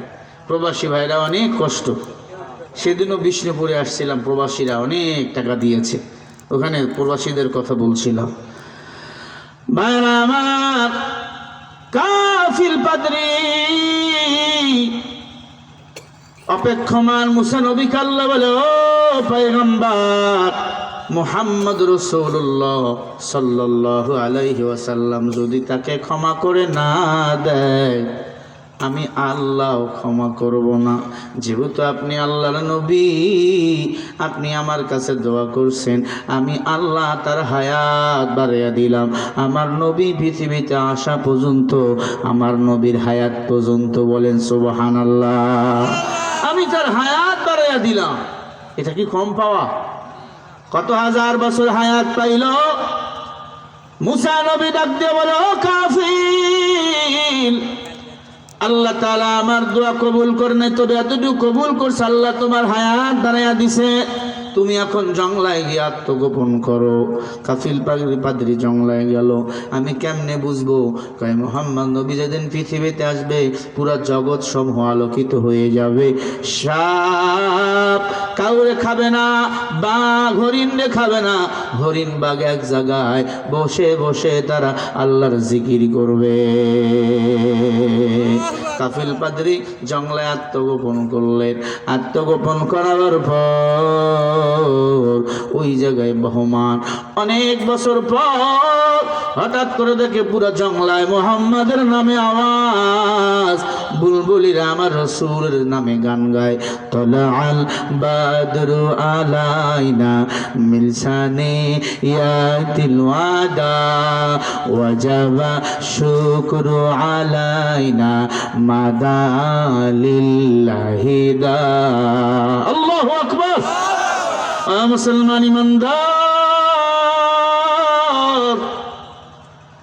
কাফিল পাদ্রী বুঝতে বাকি নেই মুহাম্মদ দুনিয়াতে আইসা আমার মায়ার নবী মা আমিনার ঘরে আগমন। সব নবী আসছে উলঙ্গ হইয়া, আমার নবী আসছেন পোশাক পরিধান অবস্থায়। সব নবীরা কাঁদছে মামা, আমার নবী কাঁদছে উম্মতি উম্মতি উম্মতি। উম্মতের জন্য নবী কাঁদছেন। দুনিয়াতে আসাবার পর সারা জিন্দেগি উম্মতের জন্য কাটছে। ইয়াউমাল কিয়ামাতি আমা, কিয়ামতের ময়দানে আমার নবী কাঁদবে। সব নবী জান্নাতে যাওয়ার জন্য ঘুরবে, আমার মায়ার নবী জাহান্নামের গেটে সিজদায় পড়ে কাঁদবে, আল্লাহ আমার উম্মত গুলাকে জান্নাতে দাও, তাছাড়া আমি মুহাম্মদ জান্নাতে যাব না। ও তারান নাস সুকারা ও মা হুম বিসুকারা, জাহান্নামের আগুনগুলো জিব্বা বাইর করবে, মানুষগুলো মদখোরের মতো হয়ে যাব, ঢুলতে থাকবো, মনে হয় মদ পান করছি আমরা। জাহান্নামের গেটে সেজদায় পড়ে কাঁদবে মুহাম্মদ রাসূলুল্লাহ। আল্লাহ বলবে ফেরেশতারা আমার হাবিবকে মাথা তুলতে বলেন, আমার রাসূল মাথা তুলবে না। আল্লাহ নিজে এসে বলবে নবী মাথা উঠান, দুনিয়াতে কম কাঁদেন নাই, হাসরের ময়দানে আমি আল্লাহ আপনার কাঁদতে দেব না। আমি আল্লাহ আজকে আপনাকে দায়িত্ব দেব, আপনি যারে মনে চায় তারে জান্নাতে নিয়ে যান। তবে যার কাছে সরিষার দানা পর্যন্ত ঈমান থাকবে, বেঈমান বাদে সরিষার দানা পর্যন্ত যার ঈমান থাকবে তাদেরকে আপনি জান্নাতে নিয়ে যান। আল্লাহর হাবিব বাঁচতে বাঁচতে বাঁচতে বাঁচতে অনেক মানুষকে জান্নাতে নিয়ে যাবে, আরো অনেক মানুষ জাহান্নামে থাকবে। আল্লাহর আবার সেজদায় পড়ে কাঁদবে। আল্লাহ বলবে হাবিব আবার কাঁদেন কেন? আজকে তো বরণ করব আপনাকে আমি আল্লাহ। আল্লাহর হাবিব বলবে আল্লাহ এখনো অনেক মানুষগুলো জাহান্নামী। আল্লাহ বলে ফেরেশতা আবার বাঁচো, বেঁচে বেঁচে ওদেরকে আবার জান্নাতে নিয়ে যাও। এমনি জান্নাতে নিতে নিতে নিতে নিতে সবাই জান্নাতে চলে যাবে। জাহান্নামের তলদেশে একজন বান্দা থাকবে, সবার শেষে যিনি জান্নাতে যাবে একজন। কয়জন? আরো জোরে বলেন। একজন থাকবে সবার শেষে। হাসরের ময়দান কায়েম, নিস্তব্ধ নিরালা, কেউ কথা বলবে না। জান্নাতে গিয়া সবাই আনন্দ। আল্লাহ তাআলা আরশে আজিমে বসা। ওই জাহান্নামী পড়তে পড়তে কয়লা হয়ে গেছে হাজার হাজার বছর, চোখ দিয়া পানিও আসে না, শরীরটা কালো কয়লার মতো হয়ে গেছে। জাহান্নামের তলদেশে ডাক দিবে ইয়া রহমান ইয়া রহিম ইয়া গফুর ইয়া রহমান ইয়া রহিম ইয়া গফুর। একজন মানুষ শুধু জাহান্নামে আছে, উনি ডাকবে। আল্লাহ পাক কুদরতি কান খাড়া করে শুনবে, কেউ যেন একজন আমারে ডাকে। আল্লাহ পাক চোখ খুলে দেখবে জান্নাতে কেউ ডাকে না, ওই জাহান্নামের তল দেশে পড়ে বান্দা ডাকে আল্লাহ রে। আল্লাহ বলবে কি রে জাহান্নামী, জাহান্নামে যাই আমারে কাঁদো কেন? আল্লাহ তাআলার বান্দা জাহান্নামী বলবে আল্লাহ জাহান্নামে আর আমি ছাড়া কেউ নাই, পুরা জাহান্নাম আমার তাপ দেয়। আল্লাহ তোমারে দুনিয়াতে ডাকতে পারি নাই, দুনিয়াতে মদ নিয়ে ব্যস্ত, দুনিয়া নিয়ে ব্যস্ত, সুদ ঘুষে ব্যস্ত, আমি আমার স্ত্রী নিয়ে ব্যস্ত, সন্তান নিয়ে ব্যস্ত। ও আল্লাহ জাহান্নামে একা একা সময় কাটে না। আমি জানি তুমি দয়ার সাগর আল্লাহ, তুমি মায়ার সাগর আল্লাহ। ও আল্লাহ এই জাহান্নাম থেকে উঠাবার আমার কোনো সিঁড়ি নাই। আমার মাও আমার চেনে না, আমার বাবা আমার চেনে না, আজকে কেউ নাই, তুমি তো রহমান, তাই তোমার গুণবাচক নাম ধরে ডাকতেছি আল্লাহ। আল্লাহ দয়া করে মায়া করে বলবে এই তুই কি জান্নাতে যেতে চাও? জাহান্নামী রাগ করে বলবে আল্লাহ কে আবার জান্নাতে দিবে? আমি যে গুনাহগার, কে আমারে জান্নাতে দিবে আল্লাহ? আল্লাহ বলবে আয়, আমি আল্লাহ আমার কুদরতি হাত তোরে বাড়াইয়া দিলাম। আমি আল্লাহ রহমান সাত্তার নাম বলার কারণে আমি আল্লাহ তোকে জান্নাতি হিসাবে ঘোষণা করলাম। জাহান্নামীকে তুলে নিয়ে জান্নাতে নিয়ে আসবে, শরীরটা কালো, হাসবে সবাই, জাহান্নামী কাঁদবে আল্লাহ। সবাই তো হাসে। আল্লাহ বলে ফেরেশতা ওরে হাউজে কাউসারের পানিতে গোসল দাও, আবে হায়াতের পানিতে গোসল দাও, জান্নাতের পানিতে গোসল দাও। সব শেষ, জান্নাতি জিনিস সব শেষ। এবার উনি এত সুন্দর হবে, সবাই তখন তাকে জান্নাতে আহ্বান করবে, আহ্বান করবে। ও মুসলমান, জানি না ওই আল্লাহর বান্দাকে, তবে সবার শেষে উনি জাহান্নামে জান্নাতে যাবে। আল্লাহ পাক কাছে ডেকে মাছের কলিজা খাওয়াইয়া দিবে আদর করে। কষ্ট হইছে, বান্দা খাদ্যে বলবে আল্লাহ আগে যদি জানতাম তোমার নামে এত মজা, দুনিয়াতে তোমার নাম কখনো ভুলতাম না। লা ইলাহা ইল্লাল্লাহ, ডাকেন আল্লাহ রে। লা ইলাহা লা ইলাহা ইল্লাল্লাহু মুহাম্মাদুর রাসূলুল্লাহ।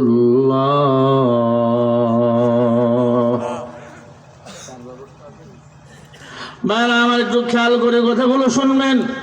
আমরা শুনলাম সর্বশেষ জান্নাতির কথা, এবার আমরা শুনবো কাফিল পাদ্রীর শেষ কথা। কাফিল পাদ্রী সাপ না মানুষ? এখন কি সাপ? কোথায় বসবাস? জঙ্গলার ভিতরে হঠাৎ করে নবীর আগমন। আমার মায়ার নবীর বাড়ি সন্ধান করা শুরু করে দিল। আমার মায়ার নবীর বাড়ির আগের বাড়িটা হলো আবু জেহেলের বাড়ি। আবু জেহেলের বাড়িতে তখন ছোট্ট একটা ঝাড় ছিল। আবু জেহেলের 14 দল নিয়ে মিটিং করতেছিল আমার নবীর বিরুদ্ধে। 22 ফুট লম্বা সাপ আবু জেহেলের বাড়ির কিনারে এসে আত্মগোপন করলো। সকাল হয়ে গেছে, আবু জেহেল ঘুম থেকে উঠে সকালবেলা খোলা জায়গায় পায়খানা করতে গেছে। এখনো অনেক মানুষ আছে খোলা জায়গায় পায়খানা করে, আছে না? আয় হায়, আপনি তো পরিবেশ দূষিত করতেছেন। আইনে তো দণ্ডনীয় অপরাধ। খোলা জায়গায় পায়খানা করে, প্রস্রাব করে। শুধু কি ছেলেরা, অনেক মাইয়ারাও যায়। আপনার এলাকায় নাই? আছে? আমগো এলাকায় আছে, মাইয়ারাও খোলা জায়গায় যায়। লজ্জা শরম কিছু নাই। আর কি পুরুষ তুমি কিসের? তোমার স্ত্রীর জন্য তুমি একটা টয়লেটের ব্যবহার করতে পারো না? মুসলমানের কয়েকটা জিনিস জরুরি দরকার, কয়েকটা জিনিস দরকার। গোসলখানা দরকার, বৈঠকখানা দরকার, টয়লেট দরকার। কি বলেন? মেহমান আসছেন, বৈঠকখানায় বসতে দিবেন। বাড়িতে পর্দা থাকবে কয়েক স্তরের। আপনার স্ত্রীকে আর এক বেগানা পুরুষ দেখবে কেন? হ্যাঁ, গতকালকে মাহফিলে যাইতেছিলাম, কয়েকটা মাইয়া আমার সামনে চলে আসছে। লজ্জায় আমি চোখ নিচু করছি। সি, এমনভাবে ভুরু পেলাপ করছে মনে হচ্ছে সলমানি তরবারি। ভুরু পেলাপ করা মহিলা কখনো জান্নাত যেতে পারবে না। এমন সাজা সাজছে মনে হয় নতুন বাস রং করে নামাইছে। সবাই বাসে দেখো, নাউজুবিল্লাহ বলেন। আর এগুলা যার টাকা বেশি তার স্ত্রীরা তত বেশি বেপর্দায় চলে। গরিবের মাইয়ারা একটু পর্দা করার চেষ্টা করে, ঠিক কিনা? অনেক টাকাওয়ালার বউ মাঝে মাঝে এখান থেকে হাতা, এখান থেকে নাই। মাঝে মাঝে আমি বলি, এই ড্রাইভার কিছু কাপড় কিনে দেওয়া রে। মানে ব্লাউজের হাতা বানাবার সময় কাপড় শর্ট পড়ছিল, নয় জাকাতের টাকা দুই দিয়ে কিছু দিয়া দিবেন। কি বলেন? আমরা স্বামীরাও জানি কেমন হয়ে গেছে, স্ত্রীকে মডার্ন বানাইতেছি। মডার্ন? তুমি এখান থেকে ব্লাউজ পরাও ঘরের ভিতর, বাইরে তোমার স্ত্রী মানুষের ইমান কারিয়া নিবে কেন? হাসেন না, মজা লাগে আপনাদের? স্ত্রী যদি অন্যায় করে সাজা হবে স্বামীর, মেয়ে যদি অন্যায় করে সাজা হবে বাবার। সম্মানিত ভাইয়েরা আমার, কাফিল পাদ্রী সাপ আত্মগোপন করলেন আবু জেহেল বাড়ির কিনারায়। আবু জাহিল প্রস্রাব পায়খানা করে আসবে, এমন সময় দেখে সাপ। সঙ্গী সাথীদেরকে ডাক দিয়া কয়, সঙ্গী সাথী, ও সঙ্গী সাথী, কি হবে এখন গতি? এত বড় সাপ আমার বাবাও জীবনও দেখে নাই। সবাই মিলে এবার চক্রান্ত করলো। আবু জাহিল, এই সাপ মনে হয় মুহাম্মদ পাঠাইছে তোমারে মারার জন্য। নাউজুবিল্লাহ। সাপ রে বেঁধে ফেললেন। বল, তোরে কি মুহাম্মদ পাঠাইছে? সাপ কয় না, মুহাম্মাদের কাছে আমি যাব। সাপ আবার মানুষের মতো কথাও বলতে পারে। এমন বাধা বাঁধছে, মারতে মারতে মারতে মারতে মারতে মারতে সাপকে মেরে ফেলছে। আবু জেহেলের স্ত্রী ডাক দিয়া কয়, স্বামী, এই সাপকে এখন আগুনের সাথে পুড়ে ছাই করো। সাপকে পুড়ে ছাই করা হলো। এই ছাইগুলো একটা বস্তার মধ্যে ঢুকে প্যাকেট করা হলো। প্যাকেট করা বস্তা আমার নবীর কাছে নিয়ে গেল আবু জাহিল। ডাক দিয়া কয়, ও ভাতিজা, তুমি নাকি আল্লাহর পয়গম্বর মুহাম্মদ, যদি বলতে পারো এই বস্তার ভিতর কি আছে তাহলে তুমি নবী। তাহলে আমি মুসলমান হয়ে যাব। আর যদি বলতে না পারো, তোমাকে বাপ দাদার ধর্মে ফিরে আসতে হবে। আল্লাহর হাবিব বলে, চাচা আপনি বস্তার ভিতর কি নিয়ে আসছেন আমি কেমনে বলবো? মান ফিস সামাওয়াতি ওয়াল আরদিল গায়বা ইল্লাল্লাহ।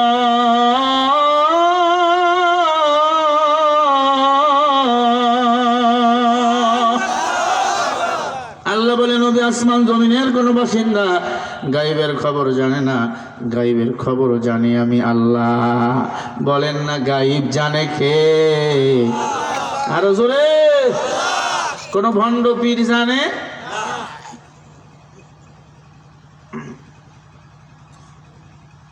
ভাইরা আমার, আম্মা জান ভালো করে শোনে। আবু জাহেল বলে, বাদে যাব, যদি বলতে পারো বস্তার ভিতর কি আছে তাহলে আমি বুঝবো তুমি নবী। আর যদি বলতে না পারো তাহলে তোমাকে আমরা বুঝবো তুমি ভুয়া। বাপ দাদার ধর্মে এসে আবার তোমার পূজা করা লাগবে। আল্লাহর হাবিব সেজদায় পড়ে গেল। আল্লাহর হাবিবকে আল্লাহ জানে। হাবিব টেনশন করবেন না, ইব্রাহিম নবীর আগুনকে ফুলের বাগান বানিয়ে দিয়েছে আমি আল্লাহ। ওই বস্তার ভিতরে রয়েছে সাপ। আপনি শুধু ওই সাপের নাম ধরে ডাক দেন, যেই সাপের কথা আমি আল্লাহ আপনাকে আগেই বলেছি। সুবহানাল্লাহ। যে আপনার নাম কেটে দিয়েছে কাফিল নামক সাপ, ওই সাপ বস্তার ভিতর ভরা। আপনি শুধু ডাক দিবেন, সাপ হাজির হয়ে যাবে। নবীজি বলে, ও চাচা ওই বস্তার ভিতর কি আছে যদি বলতে পারি তুমি কি মুসলমান হবো? আবু জেহেল বলে, হ্যাঁ। সবাই বলে, হ্যাঁ আমি মুসলমান হয়ে যাব। আল্লাহর হাবিব দাঁড়ায় রইল অপেক্ষায়। বস্তার ভিতর রয়েছে কি বলেন? জোরে। ছাই। কিসের ছাই? সাপের ছাই। আবু জেহেল বহমান, আমার নবী বহমান। আল্লাহ তাআলার কুদরত কুদরত কুদরত। মায়ার নবী বলে, আল্লাহ আমার সম্মান রক্ষা করো আল্লাহ। আল্লাহ বলে, নবী তোমার জন্য আসমান বানাইছি, জমিন বানাইছি, আমি আল্লাহ সব তোমার জন্য বানাইছি। বলেন সুবহানাল্লাহ। আরো জোরে জোরে বলেন সুবহানাল্লাহ। ও প্রবাসী ভাই, এলাকার অনেক প্রবাসী ভাই আমার বিদেশের মাটিতে আছে, বলেন আছে না নাই? অনেক প্রবাসী আমার এই মাহফিলের জন্য টাকা পয়সা পাঠাইছে, তাদের জন্য আমরা দোয়া করি। আমার প্রবাসী ভাইয়েরা অনেক কষ্ট করে বিদেশের মাটিতে ইনকাম করে, মায়ের জন্য পাঠায়, বাবার জন্য পাঠায়। এরপরে অনেক মা বাবা আছে মূল্যায়ন করতে চায় না। না না, প্রবাসী ভাইকে অবহেলা করবা না। ঈদের দিনও অনেক প্রবাসী আছে কাজ করে। তোমরা যখন ফোন দাও, হাতুড়ির বাড়িটা রেখে দেয়, খানা নিয়ে তোমাকে আমাকে দেখায় সে খাইতেছে, কিন্তু না, প্রবাসীরা এমন কষ্ট করে মায়ের জন্য, বাবার জন্য, ছোট্ট ভাইয়ের জন্য, কলিজার টুকরা স্ত্রীর জন্য। সেই প্রবাসীরা তখন ক্ষত বিখ্যাত হয়ে যায়। যদি মার ভালোবাসা না পায়, যদি বাবার ভালোবাসা না পায়, যদি স্ত্রীর ভালোবাসা না পায়, যদি স্বামী ফোন দিয়া দেখে আমার স্ত্রী ফোনে ওয়েটিং, আর একজনের সাথে কথা বলে, কলিজাটা খান খান হয়ে যায়। ওই মাদারীপুর শরীয়তপুরের একটা ছোট্ট ঘটনা আপনাদেরকে বলি। এক প্রবাসী ভাই বাড়ি আসবে, স্ত্রীকে চিঠি লিখছে আমি বাড়ি যাব, প্রিয়তমা স্ত্রী। আব্বারে চিঠি লিখছে, মারে চিঠি লিখছে, সব চিঠিগুলো রিসিভ করেছে স্ত্রী। মারে দেয় নাই, বাবারে দেয় নাই। 5 বছরের কোনো টাকা মা বাবারে দেয় না। মা বাবা গরিব, মা বাবাও তো সন্তানকে চিঠি লিখতে পারে না, টেলিফোনও করতে পারে না, কার কাছে যাবে? গরিব মা বাবা খেয়ে না খেয়ে বসবাস করে। হঠাৎ করে 10 বছর পর সন্তান দেশের মাটিতে আদরের স্ত্রীকে চিঠি লিখছে আমি বাসায় যাইতেছি। এই দিক দিয়ে আদরের স্ত্রী সব টাকা পয়সা তার নিজের নামে ব্যাংক ব্যালেন্স করে ফেলছে, মা বাবার কিছুই দেয় না। এমন স্ত্রী আছে না নাই? সর্বশান্ত করে আমার প্রবাসীকে, ও বোন তুমি কাউরে কাঁদাইয়া সুখে থাকতে পারবা না। আজকে তুমি কাউরে কাঁদাবা, কালকে তোমারে কাঁদা লাগবে।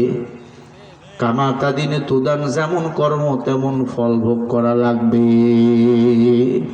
প্রবাসী ভাই আমার বাড়ি আসছে, স্ত্রী নাই, শরীরে জ্বর, ডক্টর বলছে আপনার শরীরে ব্লাড ক্যান্সার ধরা পড়ছে, বেশি দিন বাঁচবেন না। যতটুকু সময় সন্তানের কাছে গিয়া সময় দেন, স্ত্রীর কাছে গিয়া সময় দেন। স্ত্রীকে এত খোঁজাখুঁজি, স্ত্রীরে পায় না। এক পর্যায়ে স্ত্রীর বাড়িতে চলে গেল, স্ত্রী বাড়িতে থাকেন না, বাবার বাড়ি থাকে। বাবার বাড়ি চলে গেল, স্ত্রী বলে 4 বছর আগে তোমাকে আমি ডিভোর্স লেটার পাঠিয়েছি, তোমাকে আমি ডিভোর্স পাঠিয়েছি। কি করবে? 4 বছরের একটা ছেলে সন্তান আব্বাকে দেখে দৌড় দিয়ে আসছে, আব্বা সন্তানকে কোলে নিবে, কোলে নিতে দেয় না। এক পর্যায়ে শ্বশুর বাড়ির লোকেরা মেরে সন্তানটাকে বৃদ্ধ মা বাবার কাছে পাঠিয়ে দিছে।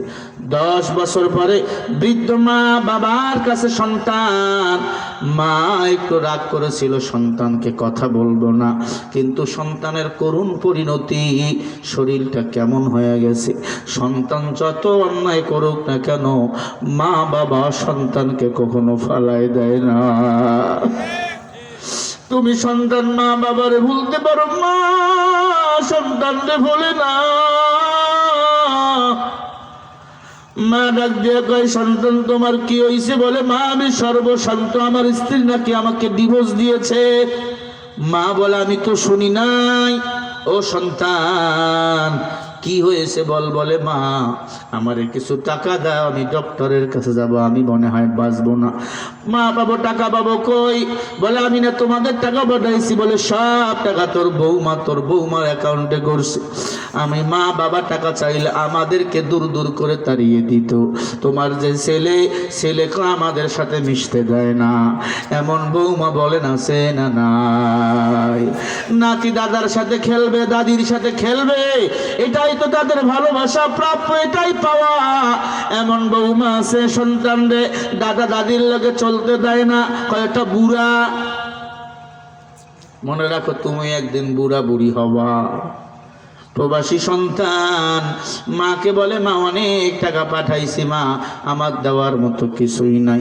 মা একটা গরু বিক্রি করে ডক্টরের কাছে নিয়ে গেল সন্তানকে। ডক্টর বলে, সর্বনাশ, একবারে 95% ক্যান্সার চলে আসছে, সন্তান আর বাঁচবে না। যতদিন পারেন সন্তানকে দেখে শুনে রাখবেন। মা সারাদিন সারা রাত ঘুমায় না, সন্তানের পাশে বসে সব সময় কোরআন পড়ে, সন্তানকে সান্ত্বনা দেয়, বলে, বাবা তুই বাঁচবি। আর দোয়া করে, আল্লাহ আমার হায়াত তুমি কেড়ে নাও, আমার সন্তানকে আমার হায়াত তুমি দিয়ে দাও। প্রবাসী সন্তান, বৃদ্ধ বাবা যায় না মাঝে কান্নার আওয়াজ, যায় না মাঝে কান্দে, আল্লাহ আমার চোখের সামনে আমার ছেলে চলে যাবে, আমার ছেলের লাশ আমি কান্দে নিব রে মালিক, এটা পারবো না। বাবার কাঁধে সন্তানের লাশ বড় কষ্ট। যারা নিজের সন্তানের লাশ নিজের কাঁধে নিয়েছেন, তার চেয়ে হতভাগা কেউ নাই, কেউ নাই, কেউ নাই। এরে আল্লাহর বান্দা, এক পর্যায়ে মা কোন এক আল্লাহওয়ালার কাছে চলে যায়, আল্লাহওয়ালার কাছে পানি ফুয়াইনা সন্তানদের খাওয়াইয়া দেয়। আল্লাহর কসম, আল্লাহর কসম, ডক্টর বলেছিল 1 মাস বাঁচবে, আল্লাহর বান্দা 2-3 বছর হয়ে গেছে, এখনো বেঁচে আছে। আল্লাহু আকবার। আরো জোরে বলেন না, আল্লাহু আকবার। বাগেরহাটে মাহফিলে গেছি, সেইখানে এসে কান্না করে বলে, হুজুর বাকি জিন্দেগি আমি আমার মার সেবা করব, আমার বাবার সেবা করব।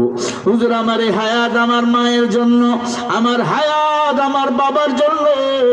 1 বছর বান্দা যখন মরল না, 2 বছরও মরল না, ডক্টরের কাছে আবার গেল, ডক্টর রিপোর্ট করে দেখে বান্দার শরীরে কোনো ক্যান্সার নাই, আল্লাহ সব রোগ ভালো করে দিছে। কেন ভালো হইল? বলে, এক আল্লাহ বুজুর্গ পানির মধ্যে দম দিছে, আমারে খাওয়াইয়া দিছে। বলেন, আল্লাহওয়ালাদের পাওয়ার আছে না নাই? ও প্রবাসী ভাই, হয়। শরীর চললে স্ত্রী কথা শুনবে, সন্তান কথা শুনবে। মা বাবা তুমি টাকা কামাই করতে পারো আর না পারো, টাকা পাঠাইতে পারো আর না পারো, সবাই তোমার কাছে চাবে, মা বাবা কিছুই চায় না। ঈদের দিন দেখবেন সবাই খায়, মা ঘরের কোনায় গিয়া মোবাইলটা সন্তানকে বিদেশে কল দেয়, ও খোকা তুমি কি খাইছো, তুমি কি খাইছো? প্রবাসী ছেলে বলে মা আমি খেয়েছি, তুমি কি খাইছো? মা বলে আমি এখনো খাই নাই। আমার সব ছেলেরা নতুন কাপড় পরে ঈদগায় যায়, মেয়েরা নতুন কাপড় পরছে, তোর বাবাও নতুন কাপড় পরছে, তুই যে আমার কাছে নাই। ও সন্তান আমি মা তোরে ছাড়া কেমনে খাই? সন্তান তখন বলে মা আমি খাইছি। মাও কাঁদে, সন্তানও কাঁদে। ওই সন্তান বিদেশের মাটিতে যদি কোনো কিছু হয় আগে খবর পায় আমার মা জননী। সন্তান যেদিন বিদেশ থেকে বাড়ি আসবে মারে ফোন দিয়া বলে কি লাগবে, সবাই বলে এ লাগবে সেই লাগবে, মা বলে আমার কিছুই লাগবে না, তুই বাড়ি আসলে আমার কলিজা ঠান্ডা। সন্তান বাড়ি দেরি করে আসলে আব্বার ঘুমাইতে দেয় না আমার মা।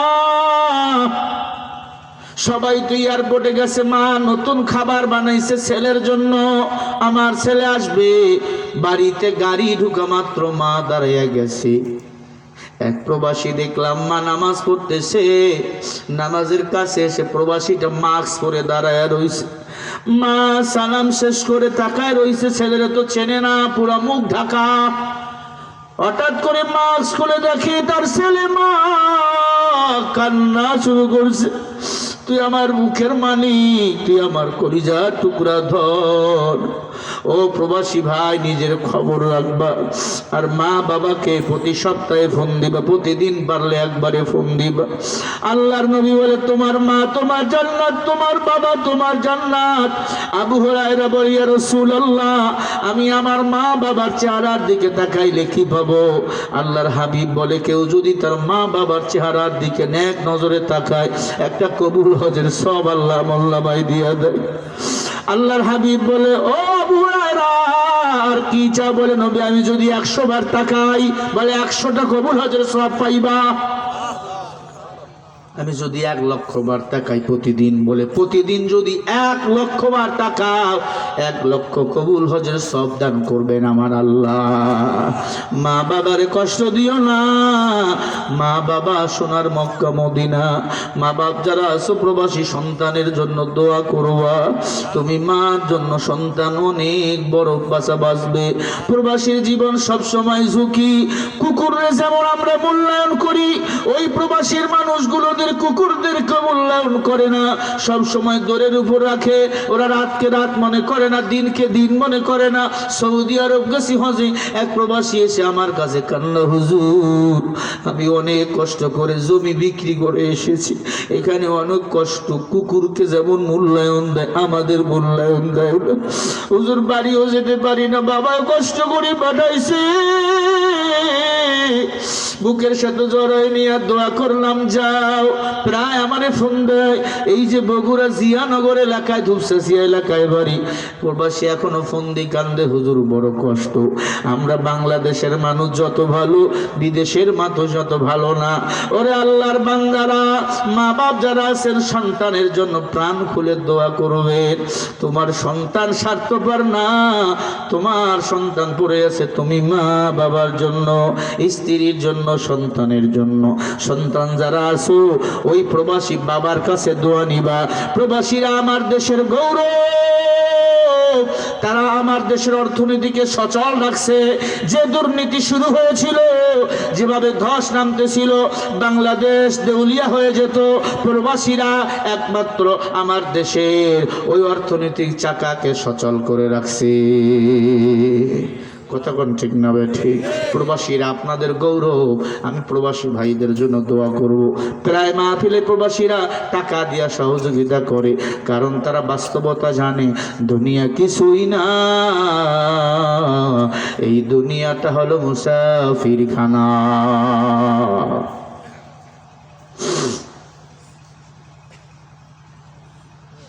আল্লাহর বান্দারা আর বলা যাবে না, একটু পরে আমি শেষ করে দেবো, ভালো করে কথাগুলো শুনে নেন। প্রবাসীদের ইজ্জত করবেন, সম্মান করবেন। স্ত্রী যারা আছেন স্বামীকে সময় দিবেন, মোবাইলে স্বামীকে ভালো মন্দ খোঁজ খবর নেবেন। তোমার একটু হাসি মুস্কি হাসির কথা তোমার স্বামী সারা জীবন বুকে নিয়ে কাজ করবে। মা বাবা যারা আছো টাকা পয়সার চাপ দিবেন না। অনেক প্রবাসী আছে কাজ করতে করতে দুনিয়ার জমিন থেকে চলিয়া যায়। অনেক প্রবাসী আছে রাস্তায় জীবন দিয়ে রয়, লাশটা আনার মতো টাকাও থাকে না, লাশটা আসলে মূল্যায়ন কেউ করে না। এমন যেন না হয়, যতদিন থাকবে যেন সহি সালামতে থাকে। আল্লাহ আমার প্রবাসী ভাইদের সুস্থ রাখুক, জোরে বলেন আমিন। আরো জোরে জোরে বলেন না আমিন। আল্লাহ হাবিব ডাক দিয়ে বলে, ওরে কাফিল পাদ্রী, আর ঘুমায়ও না অবস্থার ভিতর। আল্লাহর কুদরত,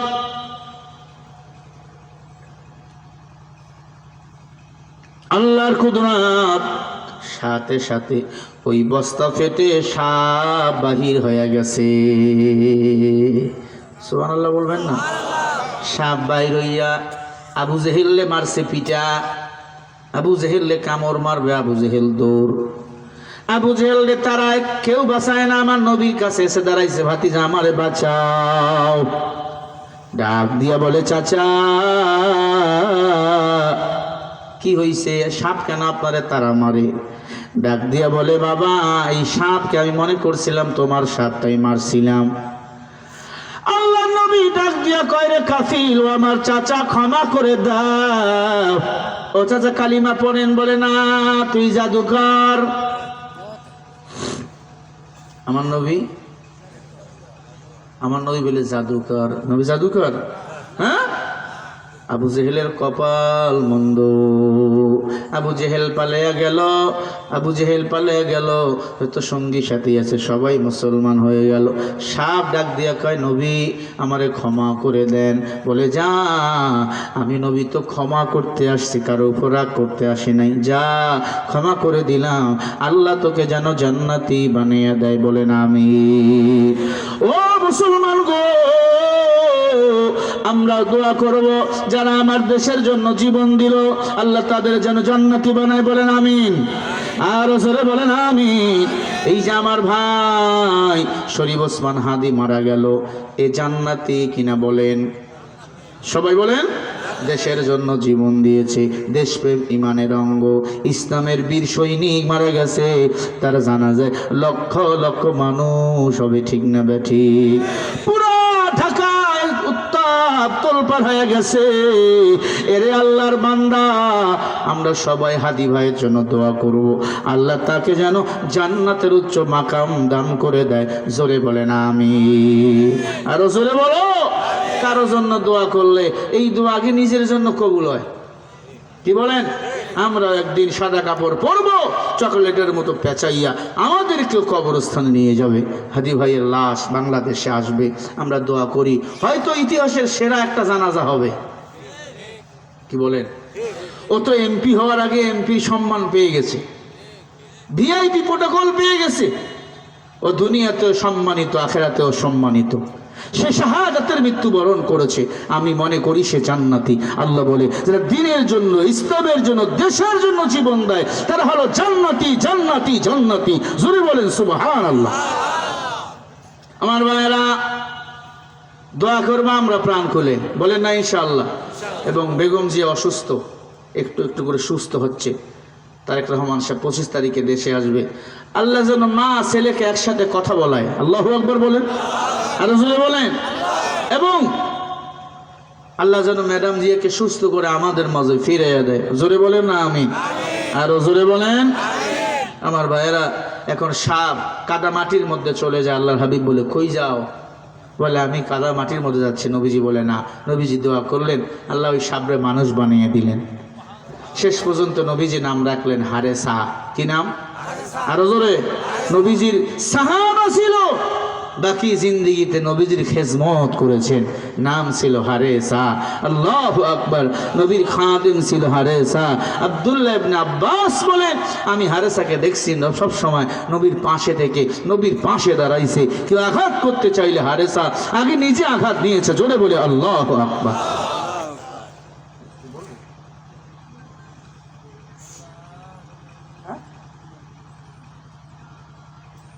বারবার করলে মানে খারাপ বলবে না।